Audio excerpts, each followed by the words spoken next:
Psalm 68:4. Sing to Elohim, sing praises to his name. Extol him who rides on the sands. By his name Yah, and rejoice before him. Hallelujah.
Okay. Hello, family. Good to see you again. I know some of you were in my live stream this morning, and I want to make a correction. Okay. I would like to make a correction. Now, in my live stream that I did this morning, we were talking about angels. Now, we are still in flesh and blood form. All right. We are in, I did the lost books a while back, True Royal, but they are great and definitely worth listening to multiple times as far as I'm concerned. Um, we are in flesh and bone state in this Gentile world. So right now we are actually lower than angels. We become higher than angels once we go into the kingdom. So I want to make that correction. But everything else that I said to you earlier this morning, I stand by 100%. So, I did make that error. So it's only right that I correct myself. I got a big surprise for y'all. Now, Trump has been up in arms, ladies and gentlemen, about this tell-all book that came out about, his administration and Trump and his family. And he's really upset at Bannon because Bannon really trashed him and his whole family. And the book is called Fire and Fury. I got a free audio book of that tell-all book that came out about Trump, and we're going to listen to it. It's 7 hours long. We are not going to have a 7-hour hangout. So what we'll do is we'll do part of it tonight, and then when we have our next hangout, for Patriots only. Now, this is actually supposed to be for Patriots only. But if you came in, because I realized it was on public and I did not catch that. So if you came in unknowingly, you can stay. But I'm just telling you, normally this is for Patriots only. Since I made the error, I'm not going to make anybody leave. So let me just give you a little insight. I have an audiobook reader on my tablet, and I'm part of a club where I can get these audiobooks free. I ain't paying for nothing with no damn Trump's name on it. So I have to get this for free in order for us to listen to it. So we're going to listen to what's really pissing Trump off, because you know what? His anger is my joy. Woo! So we are going to get into this and enjoy it.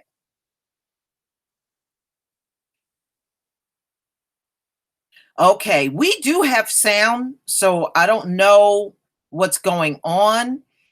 Some of you may have to log out and log back in. That's the only thing I can tell you, but we definitely have sound.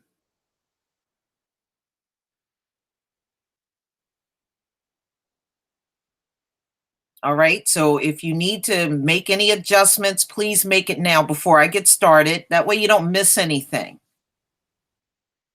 Oh yeah, Trump is plenty pissed, True Royal. He is plenty pissed. He don't want this book out at all. And see, Steve Bannon, I believe, is the biggest contributor to this book. And he already said he believes Steve Bannon was the one leaking all kinds of things out of the White House to the press. And I really believe he was too, because I think all along Bannon didn't really care for him, but he was just trying to get close enough to Trump just to find shit out. And he now knows a boatload about him and his family. All right, ladies and gentlemen, I'm going to give everybody, your audio's good, John B. Good. Anybody else having audio issues before we get started? Anyone else?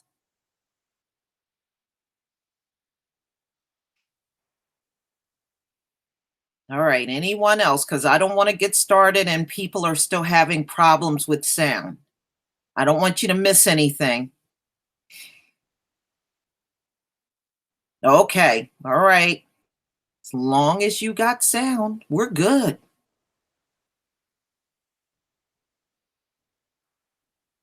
All right, y'all. Let me get myself situated here and we will get started. Well, I'm not surprised. Look, they don't get along with us.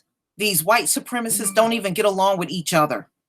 And look, the women in the alt-right are complaining because the men won't let them have a role. But see, the men in the alt-right already know about what these women do, because what they want is to get in there and then all of a sudden they want to have a position and get their face. The white woman is an attention whore, so she want to get her face in some big position so she can be in the forefront, and they ain't having it. Those alt-right men are not having it. They're making her sit her ass down and shut the hell up. That's what they're doing with their white women. So I can tell you already, there's many divisions. Steve Bannon looks like an alcoholic to me, True Royal. He looks like a stone cold, fallen down, drunken alcoholic. That's what he looks like to me. And probably don't even wash his own ass. Woo, let's see. Let's get started here. Get this audiobook pulled up. All right, y'all. Chapter 1. There we go. See if I can get this started. This is Audible.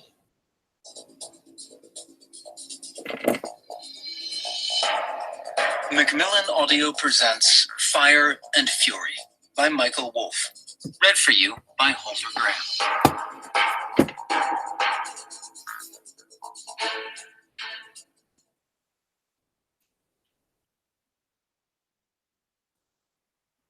Author's note. The reason to write this book could not be more obvious.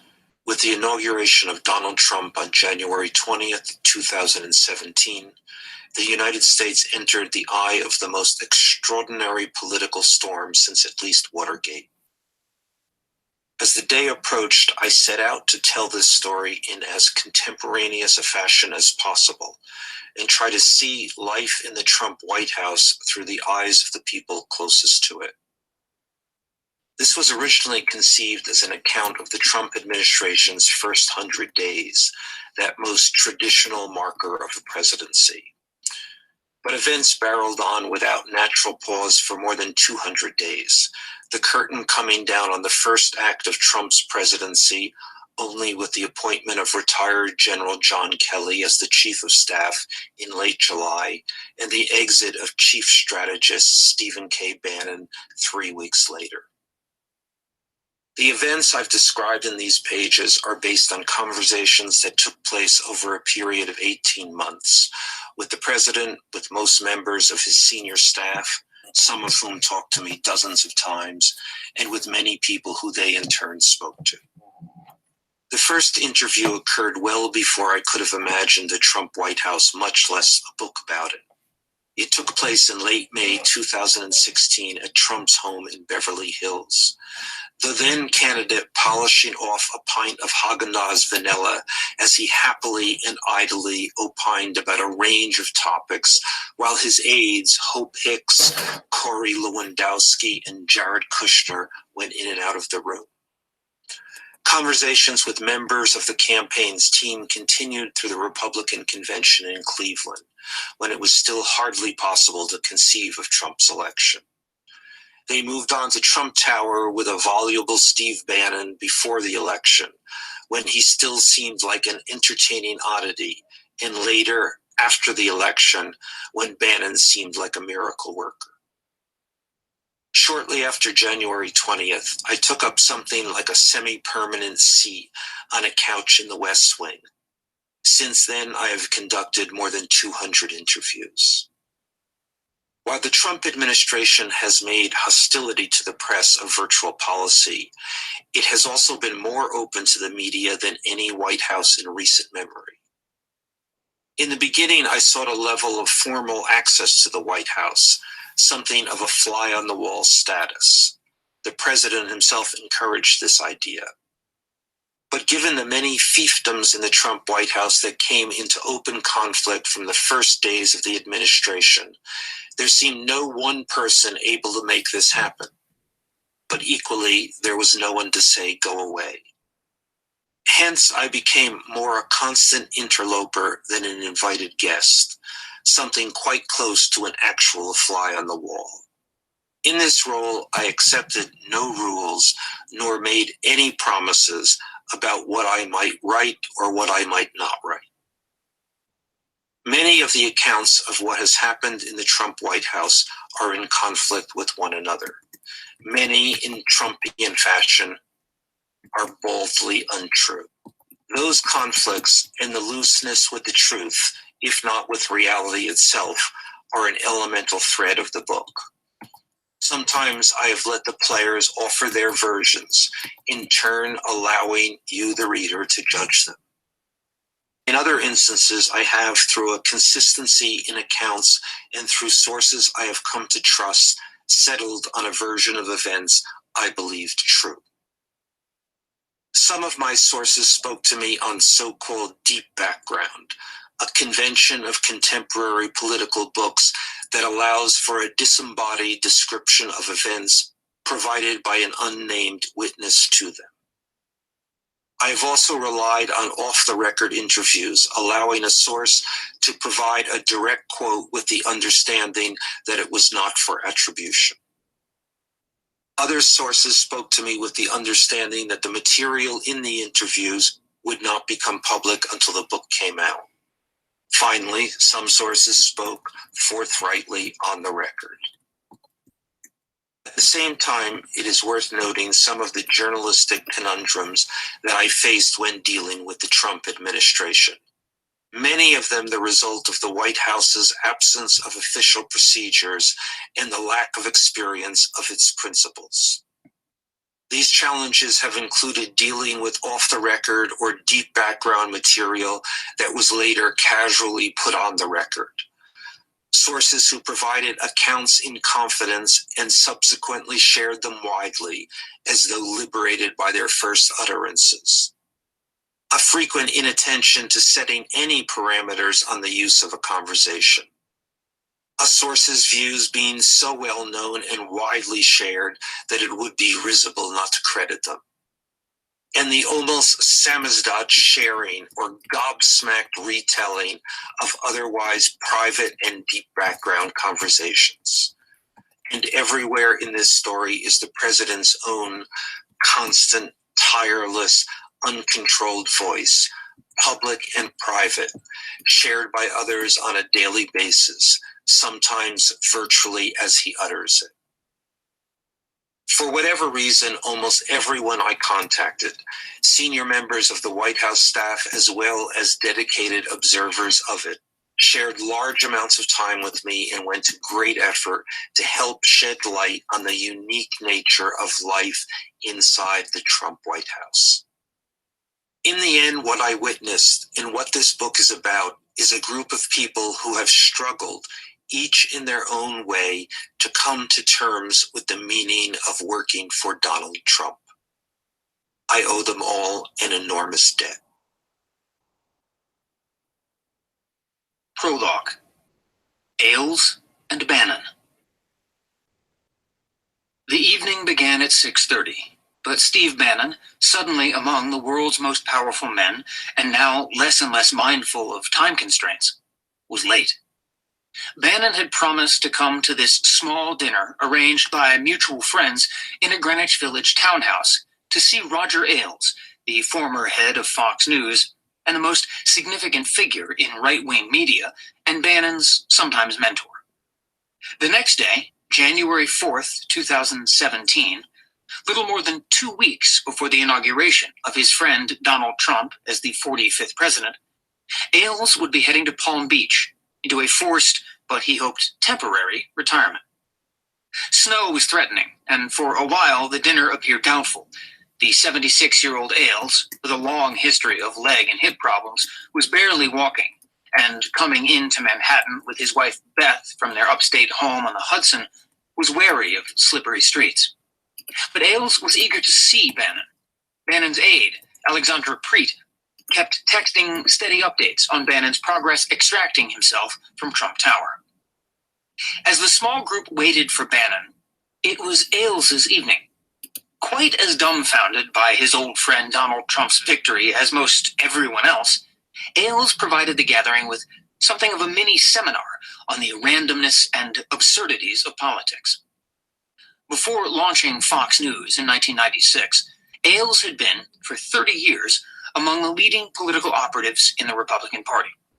As surprised as he was by this election, he could yet make a case for a straight line from Nixon to Trump. He just wasn't sure, he said, that Trump himself, at various times a Republican, independent, and Democrat, could make the case. Still, he thought he knew Trump as well as anyone did, and was eager to offer his help. He was also eager to get back into the right-wing media game, and he energetically described some of the possibilities for coming up with the $1 billion or so he thought he would need for a new cable network. Both men, Ailes and Bannon, fancied themselves particular students of history, both autodidacts partial to universal field theories. They saw this in a charismatic sense. They had a personal relationship with history, as well as with Donald Trump. Now, however reluctantly, Ailes understood that, at least for the moment, he was passing the right-wing torch to Bannon. It was a torch that burned bright with ironies. Ailes's Fox News, with its $1.5 billion in annual profits, had dominated Republican politics for 2 decades. Now, Bannon's Breitbart News, with its mere $1.5 million in annual profits, was claiming that role. For 30 years, Ailes, until recently the single most powerful person in conservative politics, had humored and tolerated Donald Trump. But in the end, Bannon and Breitbart had elected him. 6 months before, when a Trump victory still seemed out of the realm of the possible, Ailes, accused of sexual harassment, was cashiered from Fox News in a move engineered by the liberal sons of conservative 85-year-old Rupert Murdoch, the controlling shareholder of Fox News and the most powerful media owner of the age. Ailes's downfall was cause for much liberal celebration. The greatest conservative bugbear in modern politics had been felled by the new social norm. Then Trump, hardly 3 months later, accused of vastly more louche and abusive behavior, was elected president. Ailes enjoyed many things about Trump: his salesmanship, his showmanship, his gossip. He admired Trump's sixth sense for the public marketplace, or at least the relentlessness and indefatigability of his ceaseless attempts to win it over. He liked Trump's game. He liked Trump's impact and his shamelessness. He just keeps going, Ailes had marveled to a friend after the first debate with Hillary Clinton. You hit Donald along the head, and he keeps going. He doesn't even know he's been hit. But Ailes was convinced that Trump had no political beliefs or backbone. The fact that Trump had become the ultimate avatar of Fox's angry common man was another sign that we were living in an upside-down world. The joke was on somebody, and Ailes thought it might be on him. Still, Ailes had been observing politicians for decades, and in his long career, he had witnessed just about every type of style and oddity and confection and cravenness and mania. Operatives like himself, and now, like Bannon, worked with all kinds. It was the ultimate symbiotic and codependent relationship. Politicians were frontmen in a complex organizational effort. Operatives knew the game, and so did most candidates and office holders, but Ailes was pretty sure Trump did not. Trump was undisciplined. He had no capacity for any game plan. He could not be a part of any organization, nor was he likely to subscribe to any program or principle. In Ailes's view, he was a rebel without a cause. He was simply Donald, as though nothing more need be said. In early August, less than a month after Ailes had been ousted from Fox News, Trump asked his old friend to take over the management of his calamitous campaign. Ailes, knowing Trump's disinclination to take advice or even listen to it, turned him down. This was the job Bannon got a week later. After Trump's victory, Ailes seemed to balance regret that he had not seized the chance to run his friend's campaign with incredulity that Trump's offer had turned out to be the ultimate opportunity. Trump's rise to power, Ailes understood, was the improbable triumph of many things that Ailes and Fox News represented. After all, Ailes was perhaps the person most responsible for unleashing the angry man currents of Trump's victory. He had invented the right-wing media that delighted in the Trump character. Ailes, who was a member of the close circle of friends and advisors Trump frequently called, found himself hoping he would get more time with the new president once he and Beth moved to Palm Beach. He knew Trump planned to make regular trips to Mar-a-Lago, down the road from Ailes's new home. Still, though Ailes was well aware that in politics, winning changes everything, the winner is the winner, he couldn't quite get his head around the improbable and bizarre fact that his friend Donald Trump was now President of the United States. At 9:30, 3 hours late, a good part of the dinner already eaten, Bannon finally arrived. Wearing a disheveled blazer, his signature pairing of 2 shirts, and military fatigues, the unshaven, overweight 63-year-old joined the other guests at the table and immediately took control of the conversation. Pushing a proffered glass of wine away, I don't drink, he dived into a live commentary, an urgent download of information about the world he was about to take over. We're going to flood the zone, so we have every cabinet member for the next 7 days through their confirmation hearings, he said of the business and military 1950s type cabinet choices. Tillerson is 2 days, Sessions is 2 days, Mattis is 2 days. Bannon veered from Mad Dog Mattis, the retired 4-star general whom Trump had nominated as Secretary of Defense, to a long riff on torture, the surprising liberalism of generals, and the stupidity of the civilian military bureaucracy. Then it was on to the looming appointment of Michael Flynn, a favorite Trump general who'd been the opening act at many Trump rallies, as the national security advisor. He's fine. He's not Jim Mattis and he's not John Kelly, but he's fine. He just needs the right staff around him. Still, Bannon averred, when you take out all the never Trump guys who signed all those letters and all the neocons who got us in all these wars, it's not a deep bench. Bannon said he'd tried to push John Bolton, the famously hawkish diplomat, for the job as national security advisor. Bolton was an Ailes favorite too. He's a bomb thrower, said Ailes, and a strange little fucker, but you need him. Who else is good on Israel? Flynn is a little nutty on Iran. Tillerson, the Secretary of State designate, just knows oil. Bolton's mustache is a problem, snorted Bannon. Trump doesn't think he looks the part. You know Bolton is an acquired taste. Well, he got in trouble because he got in a fight in a hotel one night and chased some woman. If I told Trump that, he might have the job.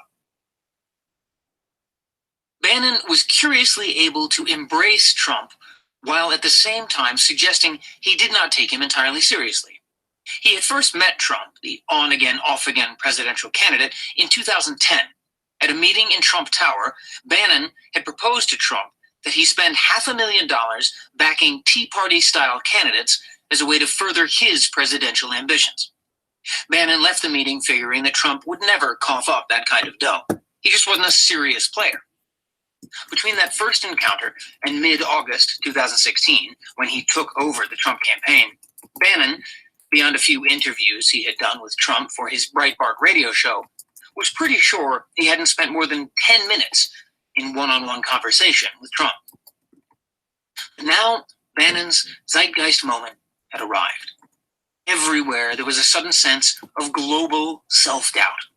Brexit in the UK, waves of immigrants arriving on Europe's angry shores, the disenfranchisement of the working man, the specter of more financial meltdown, Bernie Sanders and his liberal revanchism. Everywhere was backlash. Even the most dedicated exponents of globalism were hesitating. Bannon believed that great numbers of people were suddenly receptive to a new message. The world needs borders, or the world should return to a time when it had borders, when America was great. Trump had become the platform for that message. By that January evening, Bannon had been immersed in Donald Trump's world for almost 5 months. And though he had accumulated a sizable catalog of Trump's peculiarities and cause enough for possible alarm about the unpredictability of his boss and his views, that did not detract from Trump's extraordinary, charismatic appeal to the right-wing Tea Party internet meme base, and now, in victory, from the opportunity he was giving Steve Bannon. Does he get it? Asked Ailes suddenly, pausing and looking intently at Bannon. He meant, did Trump get it? This seemed to be a question about the right-wing agenda. Did the playboy billionaire really get the working man populist cause? But it was possibly a point-blank question about the nature of power itself. Did Trump get where history had put him? Bannon took a sip of water. He gets it, said Bannon, after hesitating for perhaps a beat too long. Or he gets what he gets. With a sideways look, Ailes continued to stare him down, as though waiting for Bannon to show more of his cards. Really, Bannon said. He's on the program. It's his program. Pivoting from Trump himself, Bannon plunged on with the Trump agenda. Day one, we're moving the U.S. Embassy to Jerusalem. Netanyahu's all in. Sheldon Adelson, the casino billionaire, far-right Israel defender, and Trump supporter, is all in. We know where we're heading on this. Does Donald know? Asked a skeptical Ailes. Bannon smiled, as though almost with a wink, and continued. Let Jordan take the West Bank. Let Egypt take Gaza. Let them deal with it, or sink trying. The Saudis are on the brink. Egyptians are on the brink, all scared to death of Persia, Yemen, Sinai, Libya. This thing is bad. That's why Russia is so key. Is Russia that bad? They're bad guys, but the world is full of bad guys. Bannon offered all this with something like ebullience, a man remaking the world. But it's good to know the bad guys are the bad guys, said Ailes, pushing Bannon. Donald may not know. The real enemy, said an on-point Bannon, careful not to defend Trump too much or diss him at all, was China. China was the first front in a new Cold War, and it had all been misunderstood in the Obama years. What we thought we understood, we didn't understand at all. That was the failure of American intelligence. I think Comey is a third-rate guy. I think Brennan is a second-rate guy, Bannon said, dismissing the FBI director and the CIA director. The White House right now is like Johnson's White House in 1968. Susan Rice, Obama's national security advisor, is running the campaign against ISIS as a national security advisor. They're picking the targets. She's picking the drone strikes. I mean, they're running the war with just as much effectiveness as Johnson in 68. The Pentagon is totally disengaged from the whole thing. Intel services are disengaged from the whole thing. The media has let Obama off the hook. Take the ideology away from it. This is complete amateur hour. I don't know what Obama does. Nobody on Capitol Hill knows him. No business guys know him. What has he accomplished? What does he do? Where's Donald on this? Asked Ailes, now with the clear implication that Bannon was far out ahead of his benefactor. He's totally on board. Focused. He buys it. I wouldn't give Donald too much to think about, said an amused Ailes. Bannon snorted. Too much, too little, doesn't necessarily change things. What has he gotten himself into with the Russians? Pressed Ailes. Mostly, said Bannon. He went to Russia, and he thought he was going to meet Putin, but Putin couldn't give a shit about him, so he's kept trying. He's Donald, said Ailes. "It's a magnificent thing," said Bannon, who had taken to regarding Trump as something like a natural wonder beyond explanation. Again, as though setting the issue of Trump aside, merely a large and peculiar presence to both be thankful for and to have to abide, Bannon, in the role he had conceived for himself, the auteur of the Trump presidency, charged forward. China's everything. Nothing else matters. We don't get China right, we don't get anything right. This whole thing is very simple. China is where Nazi Germany was in 1929 to 1930. The Chinese, like the Germans, are the most rational people in the world until they're not. And they're going to flip like Germany in the 30s. They're going to have a hyper-nationalist state. And once that happens, you can't put the genie back in the bottle. "Donald might not be Nixon in China," said Ailes, deadpan, suggesting that for Trump to seize the mantle of global transformation might strain credulity. Bannon smiled. "Bannon in China," he said, with both remarkable grandiosity and wry self-deprecation. "How's the kid?" asked Ailes, referring to Trump's son-in-law and paramount political advisor, 36-year-old Jared Kushner. "He's my partner," said Bannon, his tone suggesting that if he felt otherwise, he was nevertheless determined to stay on message. "Really?" said a dubious Ailes. "He's on the team. He's had a lot of lunches with Rupert." "In fact," said Bannon, "I could use your help here." Bannon then spent several minutes trying to recruit Ailes to help kneecap Murdoch. Ailes, since his ouster from Fox, had become only more bitter towards Murdoch. Now Murdoch was frequently jawboning the president-elect and encouraging him toward establishment moderation, all a strange inversion in the ever-stranger currents of American conservatism. Bannon wanted Ailes to suggest to Trump, a man whose many neuroses included a horror of forgetfulness or senility, that Murdoch might be losing it. "I'll call him," said Ailes. "But Trump would jump through hoops for Rupert, like for Putin, sucks up and shits down. I just worry about who's jerking whose chain."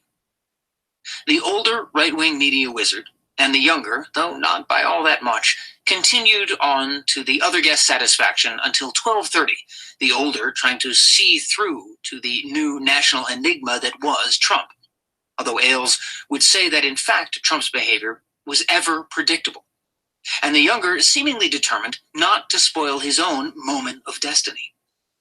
"Donald Trump has got it. He's Trump, but he's got it. Trump is Trump," affirmed Bannon. "Yeah, he's Trump," said Ailes, with something like incredulity. Chapter 1. Election Day. On the afternoon of November 8th, 2016, Kellyanne Conway, Donald Trump's campaign manager and a central, indeed starring personality of Trump world, settled into her glass office at Trump Tower. Right up until the last weeks of the race, the Trump campaign headquarters had remained a listless place.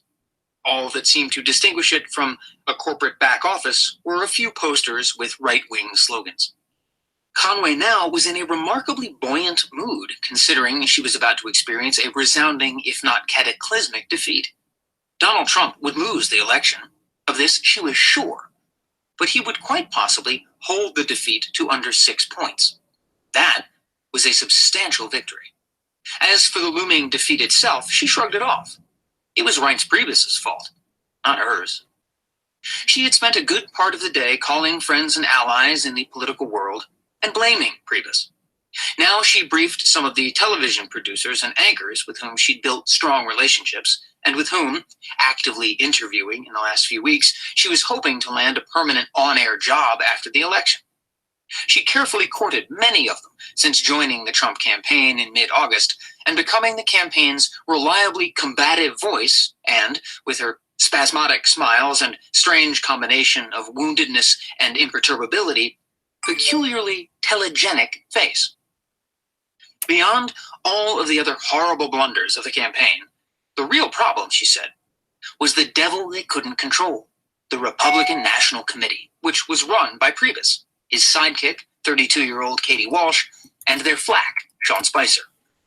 Instead of being all in, the RNC, ultimately the tool of the Republican establishment, had been hedging its bets ever since Trump won the nomination in early summer. When Trump needed the push just wasn't there. That was the first part of Conway's spin. The other part was that despite everything, the campaign had really clawed its way back from the abyss. A severely under-resourced team with, practically speaking, the worst candidate in modern political history. Conway offered either an eye-rolling pantomime whenever Trump's name was mentioned, or a dead stare, had actually done extraordinarily well. Conway, who had never been involved in a national campaign, and who, before Trump, ran a small-time, down-ballot polling firm, understood full well that post-campaign, she would now be one of the leading conservative voices on cable news. In fact, one of the Trump campaign pollsters, John McLaughlin, had begun to suggest within the past week or so that some key state numbers, heretofore dismal, might actually be changing to Trump's advantage. But neither Conway nor Trump himself, nor his son-in-law Jared Kushner, the effective head of the campaign, or the designated family monitor of it, wavered in their certainty. Their unexpected adventure would soon be over. Only Steve Bannon, in his odd man view, insisted the numbers would break in their favor. But this being Bannon's view, crazy Steve, it was quite the opposite of being a reassuring one. Almost everybody in the campaign, still an extremely small outfit, thought of themselves as a clear-eyed team, as realistic about their prospects as perhaps any in politics. The unspoken agreement among them, not only would Donald Trump not be president, he should probably not be. Conveniently, the former conviction meant nobody had to deal with the latter issue. As the campaign came to an end, Trump himself was sanguine. He had survived the release of the Billy Bush tape when, in the uproar that followed, the RNC had had the gall to pressure him to quit the race. FBI Director James Comey, having bizarrely hung Hillary out to dry by saying he was reopening the investigation into her emails 11 days before the election, had helped avert a total Clinton landslide. "I can be the most famous man in the world," Trump told his on-again, off-again aide, Sam Nunberg, at the outset of the campaign. "But do you want to be president?" Nunberg asked, a qualitatively different question than the usual existential candidate test, why do you want to be president? Nunberg did not get an answer. The point was there didn't need to be an answer, because he wasn't going to be president. Trump's longtime friend Roger Ailes liked to say that if you wanted a career in television, first run for president. Now Trump, encouraged by Ailes, was floating rumors about a Trump network. It was a great future. He would come out of this campaign, Trump assured Ailes, with a far more powerful brand and untold opportunities. "This is bigger than I ever dreamed of," he told Ailes in a conversation a week before the election. "I don't think about losing, because it isn't losing. We've totally won." What's more, he was already laying down his public response to losing the election. It was stolen. Donald Trump and his tiny band of campaign warriors were ready to lose with fire and fury. They were not ready to win. In politics, somebody has to lose. But invariably, everybody thinks they can win. And you probably can't win unless you believe that you will win. Except in the Trump campaign. The leitmotif for Trump about his own campaign was how crappy it was and how everybody involved in it was a loser. He was equally convinced that the Clinton people were brilliant winners. "They've got the best and we've got the worst," he frequently said. Time spent with Trump on the campaign plane was often an epic dissing experience. Everybody around him was an idiot. Corey Lewandowski, who served as Trump's first, more or less official campaign manager, was often berated by the candidate. For months, Trump called him the worst, and in June 2016, he was finally fired. Ever after, Trump proclaimed his campaign doomed without Lewandowski. "We're all losers," he would say. "All our guys are terrible. Nobody knows what they're doing. Wish Corey was back." Trump quickly soured on his second campaign manager, Paul Manafort, as well. By August, trailing Clinton by 12 to 17 points and facing a daily firestorm of eviscerating press, Trump couldn't conjure even a far-fetched scenario for achieving an electoral victory. At this dire moment, Trump, in some essential sense, sold his losing campaign. The right-wing billionaire Bob Mercer, a Ted Cruz backer, had shifted his support to Trump with a $5 million infusion. Believing the campaign was cratering, Mercer and his daughter Rebecca took a helicopter from their Long Island estate out to a scheduled fundraiser, with other potential donors bailing by the second at New York Jets owner and Johnson & Johnson heir Woody Johnson's summer house in the Hamptons. Trump had no real relationship with either father or daughter. He'd only had a few conversations with Bob Mercer, who mostly talked in monosyllables. Rebecca Mercer's entire history with Trump consisted of a selfie taken with him at Trump Tower. But when the Mercers presented their plan to take over the campaign and install their lieutenants, Steve Bannon and Kellyanne Conway, Trump didn't resist. He only expressed vast incomprehension about why anyone would want to do that. This thing, he told the Mercers, is so fucked up. By every meaningful indicator, something greater than even a sense of doom shadowed what Steve Bannon called the broke dick campaign, a sense of structural impossibility. The candidate who billed himself as a billionaire 10 times over refused even to invest his own money in it. Bannon told Jared Kushner, who, when Bannon signed on to the campaign, had been off with his wife on a holiday in Croatia with Trump enemy David Geffen, that after the first debate in September, they would need an additional $50 million to cover them until Election Day. No way will he get $50 million unless we can guarantee him victory, said a clear-eyed Kushner. $25 million? Prodded Bannon. If we can say victory is more than likely. In the end, the best Trump would do is loan the campaign $10 million, provided he got it back as soon as they could raise other money. Steve Mnuchin, the campaign's finance chairman, came to collect the loan with the wire instructions ready to go, so Trump couldn't conveniently forget to send the money. There was, in fact, no real campaign because there was no real organization, or at best only a uniquely dysfunctional one. Roger Stone, the early de facto campaign manager, quit or was fired by Trump, with each man publicly claiming he had slapped down the other. Sam Nunberg, a Trump aide who had worked for Stone, was noisily ousted by Lewandowski. And then Trump exponentially increased the public dirty clothes washing by suing Nunberg. Lewandowski and Hope Hicks, the PR aide put on the campaign by Ivanka Trump, had an affair that ended in a public fight on the street, an incident cited by Nunberg in his response to Trump's suit. The campaign, on its face, was not designed to win anything. Even as Trump eliminated the 16 other Republican candidates, however far-fetched that might have seemed, it did not make the ultimate goal of winning the presidency any less preposterous. And if, during the fall, winning seemed slightly more plausible, that evaporated with the Billy Bush affair. I'm automatically attracted to beautiful...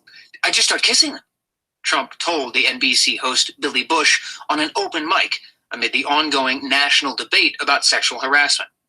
It's like a magnet. Just kiss. I don't even wait. And when you're a star, they let you do it. You can do anything. Grab them by the pussy. You can do anything.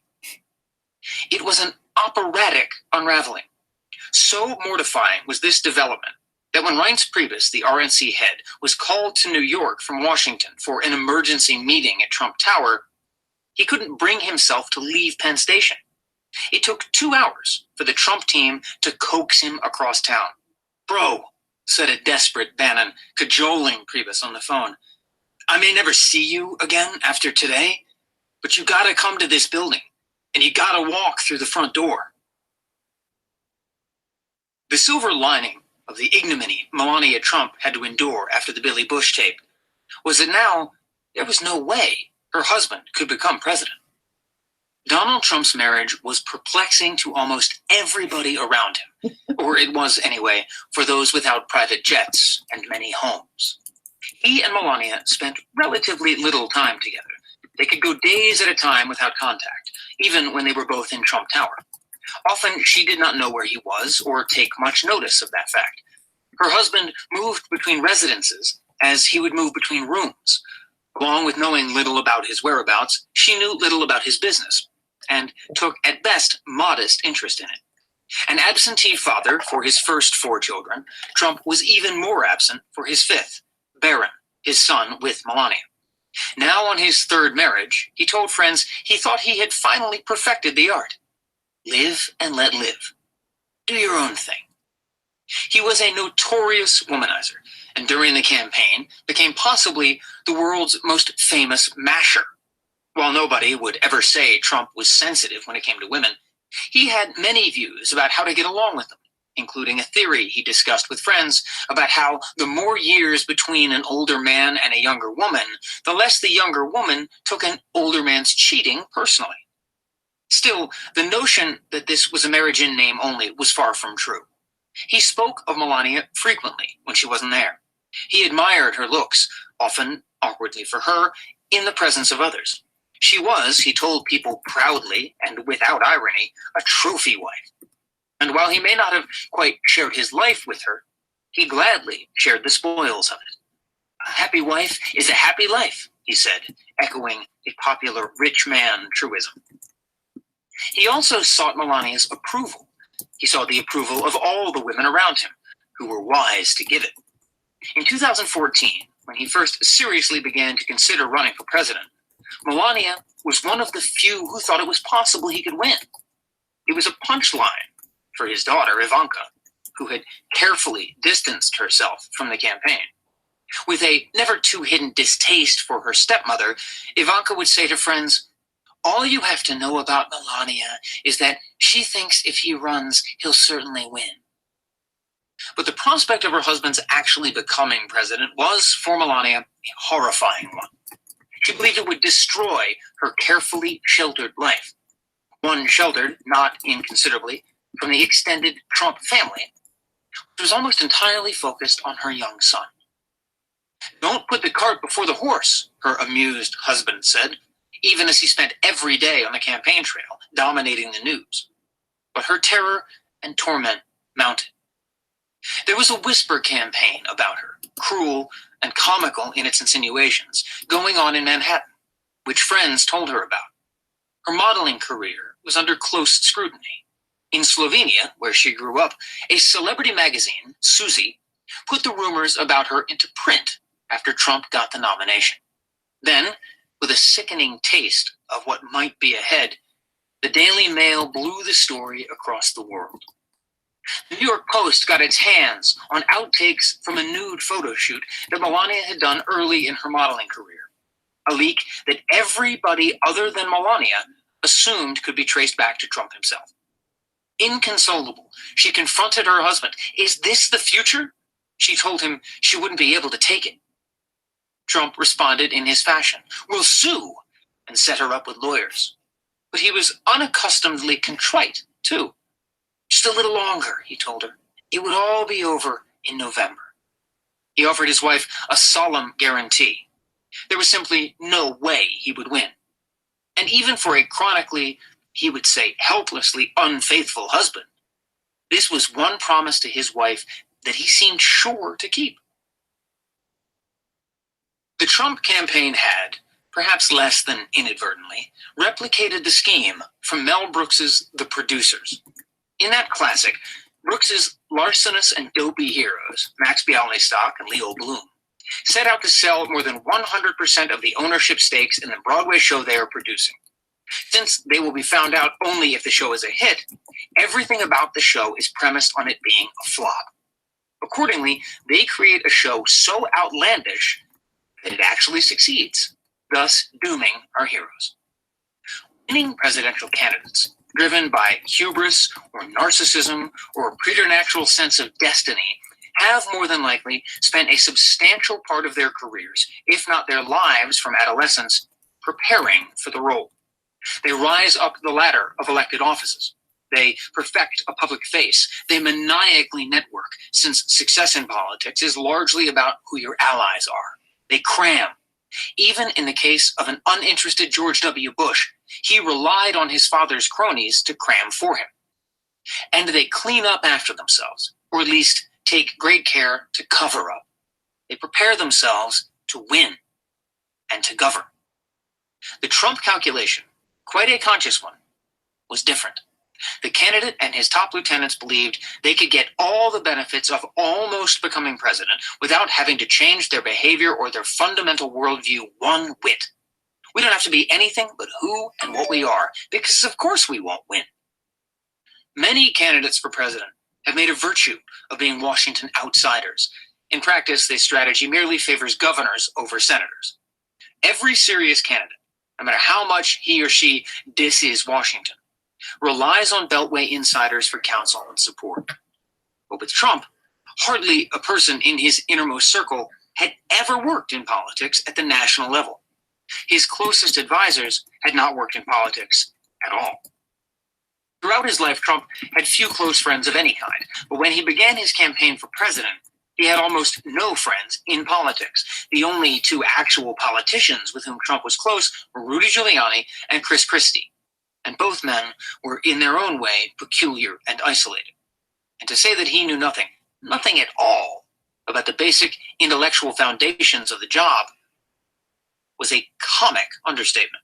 Early in the campaign, in a producer's worthy scene, Sam Nunberg was sent to explain the Constitution to the candidate. I got as far as the Fourth Amendment, for his finger is pulling down on his lip and his eyes are rolling back in his head. Almost everybody on the Trump team came with the kind of messy conflicts bound to bite a president or his staff. Mike Flynn, Trump's future national security advisor, who became Trump's opening act at campaign rallies, and whom Trump loved to hear complain about the CIA and the haplessness of American spies, had been told by his friends that it had not been a good idea to take $45,000 from the Russians for a speech. Well, it would only be a problem if we won, he assured them, knowing that it would therefore not be a problem. Paul Manafort, the international lobbyist and political operative who Trump retained to run his campaign after Lewandowski was fired, and who agreed not to take a fee, amping up questions of quid pro quo, had spent 30 years representing dictators and corrupt despots, amassing millions of dollars in a money trail that had long caught the eye of U.S. investigators. What's more, when he joined the campaign, he was being pursued, his every financial step documented, by the billionaire Russian oligarch Oleg Deripaska, who claimed he stole $17 million from him in a crooked real estate scam and had sworn a blood revenge. For quite obvious reasons, no president before Trump and few politicians ever have come out of the real estate business, a lightly regulated market based on substantial debt with exposure to frequent market fluctuations. It often depends on government favor and is a preferred exchange currency for problem cash, money laundering. Trump's son-in-law, Jared Kushner, Jared's father, Charlie, Trump's sons, Don Jr. and Eric, and his daughter, Ivanka, as well as Trump himself, all supported their business enterprises to a greater or lesser extent, working in the dubious limbo of international free cash flow and gray money. Charlie Kushner, to whose real estate business interests Trump's son-in-law and most important aide was wholly tied, had already spent time in a federal prison for tax evasion, witness tampering, and making illegal campaign donations. Modern politicians and their staffs perform their most consequential piece of opposition research on themselves. If the Trump team had vetted their candidate, they would have reasonably concluded that heightened ethical scrutiny could easily put them in jeopardy. But Trump pointedly performed no such effort. Roger Stone, Trump's longtime political advisor, explained to Steve Bannon that Trump's psychic makeup made it impossible for him to take such a close look at himself, nor could he tolerate knowing that somebody else would then know a lot about him, and therefore have something over him. And anyway, why take such a close and potentially threatening look? Because what were the chances of winning? Not only did Trump disregard the potential conflicts of his business deals and real estate holdings, he audaciously refused to release his tax returns. Why should he if he wasn't going to win? What's more, Trump refused to spend any time considering, however hypothetically, transition matters, saying it was bad luck, but really meaning it was a waste of time. Nor would he even remotely contemplate the issue of his holdings and conflicts. He wasn't going to win, or losing was winning. Trump would be the most famous man in the world, a martyr to crooked Hillary Clinton. His daughter Ivanka and son-in-law Jared would have transformed themselves from relatively obscure rich kids into international celebrities and brand ambassadors. Steve Bannon would become the de facto head of the Tea Party movement. Kellyanne Conway would be a cable news star. Reince Priebus and Katie Walsh would get their Republican Party back. Melania Trump could return to inconspicuously lunching. That was the trouble-free outcome they awaited on November 8th, 2016. Losing would work out for everybody. Shortly after 8 o'clock that evening, when the unexpected trend, Trump might actually win, seemed confirmed, Don Jr. told a friend that his father, or DJT as he called him, looked as if he'd seen a ghost. Melania, to whom Donald Trump had made his solemn guarantee, was in tears, and not of joy. There was, in the space of little more than an hour, in Steve Bannon's not unamused observation, a befuddled Trump morphing into a disbelieving Trump, and then into a quite horrified Trump. But still to come was the final transformation. Suddenly, Donald Trump became a man who believed that he deserved to be and was wholly capable of being the president of the United States. Chapter 2, Trump Tower. On the Saturday after the election, Donald Trump received a small group of well-wishers in his triplex apartment in Trump Tower. Even his close friends were still shocked and bewildered, and there was a dazed quality to the gathering. But Trump himself was mostly looking at the clock. Rupert Murdoch, heretofore doubtlessly certain Trump was a charlatan and a fool, said he and his new wife, Jerry Hall, would pay a call on the president-elect. But Murdoch was late, quite late. Trump kept assuring his guests that Rupert was on his way, coming soon. When some of the guests made a move to leave, Trump cajoled them to stay a little longer. "You'll want to stay to see Rupert."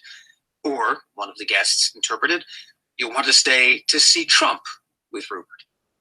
Murdoch, who, with his then-wife Wendy, had often socialized with Jared and Ivanka in the past, made little effort to hide his lack of interest in Trump.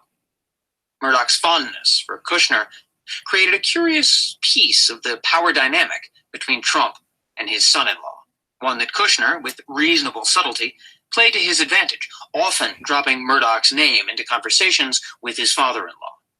When in 2015, Ivanka Trump told Murdoch that her father really, truly was going to run for president, Murdoch dismissed the possibility out of hand. But now, the new president-elect, after the most astonishing upset in American history, was on tenterhooks, waiting for Murdoch.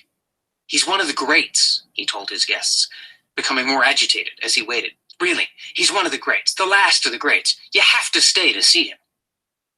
It was a matched set of odd reversals and ironic symmetry.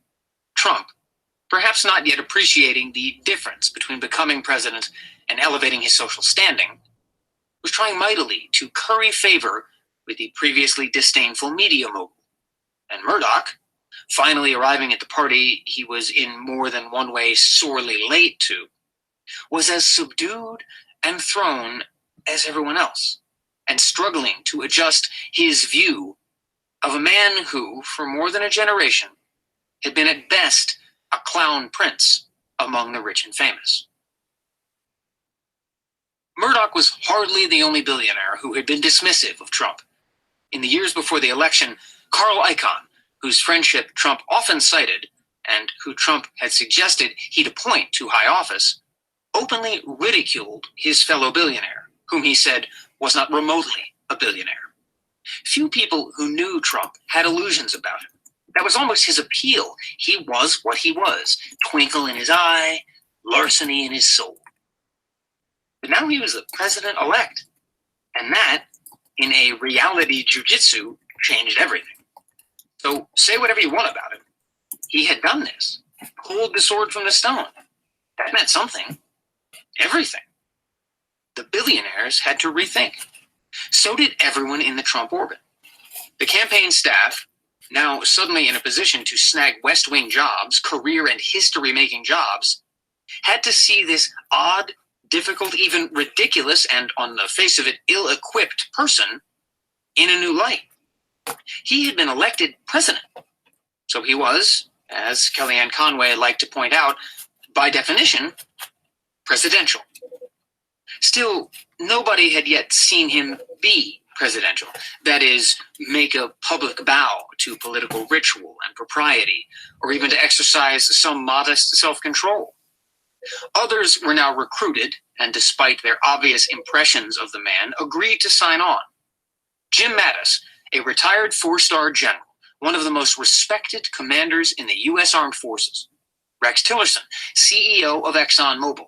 Scott Pruitt and Betsy DeVos, Jeb Bush loyalists. All of them were now focused on the singular fact that while he might be a peculiar figure, even an absurd-seeming one, he had been elected president. We can make this work, is what everybody in the Trump orbit was suddenly saying. Or at the very least, this could possibly work. In fact, up close, Trump was not the bombastic and pugilistic man who had stirred rabid crowds on the campaign trail. He was neither angry nor combative. He may have been the most threatening and frightening and menacing presidential candidate in modern history, but in person, he could seem almost soothing. His extreme self-satisfaction rubbed off. Life was sunny. Trump was an optimist, at least about himself. He was charming and full of flattery. He focused on you. He was funny, self-deprecating even, and incredibly energetic. Let's do it, whatever it is. Let's do it. He wasn't a tough guy. He was a big, warm-hearted monkey, said Bannon, with rather faint praise. PayPal co-founder and Facebook board member Peter Thiel, really the only significant Silicon Valley voice to support Trump, was warned by another billionaire and longtime Trump friend that Trump would, in an explosion of flattery, offer Thiel his undying friendship. Everybody says you're great. You and I are going to have an amazing working relationship. Anything you want, call me and we'll get it done. Thiel was advised not to take Trump's offer too seriously. But Thiel, who gave a speech supporting Trump at the Republican convention in Cleveland, reported back that even having been forewarned, he absolutely was certain of Trump's sincerity when he said they'd be friends for life. Only never to basically hear from him again or have his calls returned. Still, power provides its own excuses for social lapses. Other aspects of the Trump character were more problematic. Almost all the professionals who were now set to join him were coming face to face with the fact that it appeared he knew nothing. There was simply no subject, other than perhaps building construction, that he had substantially mastered. Everything with him was off the cuff. Whatever he knew, he seemed to have learned an hour before, and that was mostly half-baked. But each member of the new Trump team was convincing him or herself otherwise. Because what did they know? The man had been elected president. He offered something, obviously. Indeed, while everybody in his rich guy social circle knew about his wide-ranging ignorance, Trump, the businessman, could not even read a balance sheet, and Trump, who had campaigned on his deal-making skills, was, with his inattention to details, a terrible negotiator, they yet found him somehow instinctive. That was the word. He was a force of personality. He could make you believe. Is Trump a good person? An intelligent person? A capable person? Asked Sam Nunberg, Trump's longtime political aide. I don't even know, but I know he's a star. Trying to explain Trump's virtues and his attractions, Piers Morgan, the British newspaper man and ill-fated CNN anchor who had appeared on Celebrity Apprentice and stayed a loyal Trump friend, said it was all in Trump's book, The Art of the Deal. Everything that made him Trump and that defined his savvy, energy, and charisma was there. If you wanted to know Trump, just read the book. But Trump had not written The Art of the Deal. His co-writer, Tony Schwartz, insisted that he had hardly contributed to it and might not even have read all of it. And that was perhaps the point. Trump was not a writer. He was a character, a protagonist, an hero, a pro wrestling fan who became a World Wrestling Entertainment supporter and personality inducted into the WWE Hall of Fame. Trump lived, like Hulk Hogan, as a real-life fictional character. To the amusement of his friends and unease of many of the people now preparing to work for him at the highest levels of the federal government, Trump often spoke of himself in the third person. Trump did this, the Trumpster did that. So powerful was this persona or role that he seemed reluctant or unable to give it up in favor of being president or presidential. However difficult he was, many of those now around him tried to justify his behavior, tried to find an explanation for his success in it, to understand it as an advantage, not a limitation. For Steve Bannon, Trump's unique political virtue was as an alpha male, maybe the last of the alpha males, a 1950s man, a Rat Pack type, a character out of Mad Men. Trump's understanding of his own essential nature was even more precise.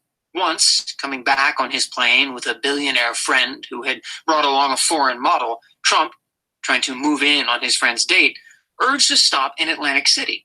He would provide a tour of his casino. His friend assured the model that there was nothing to recommend Atlantic City. It was a place overrun by white trash. "What is this white trash?" asked the model. "They're people just like me," said Trump, "only they're poor." He looked for a license not to conform, not to be respectable. It was something of an outlaw prescription for winning, and winning, however you won, was what it was all about. Or, as his friends would observe, mindful themselves not to be taken in, he simply had no scruples. He was a rebel, a disruptor, and, living outside the rules, contemptuous of them. A close Trump friend, who was also a good Bill Clinton friend, found them eerily similar, except that Clinton had a respectable front, and Trump did not.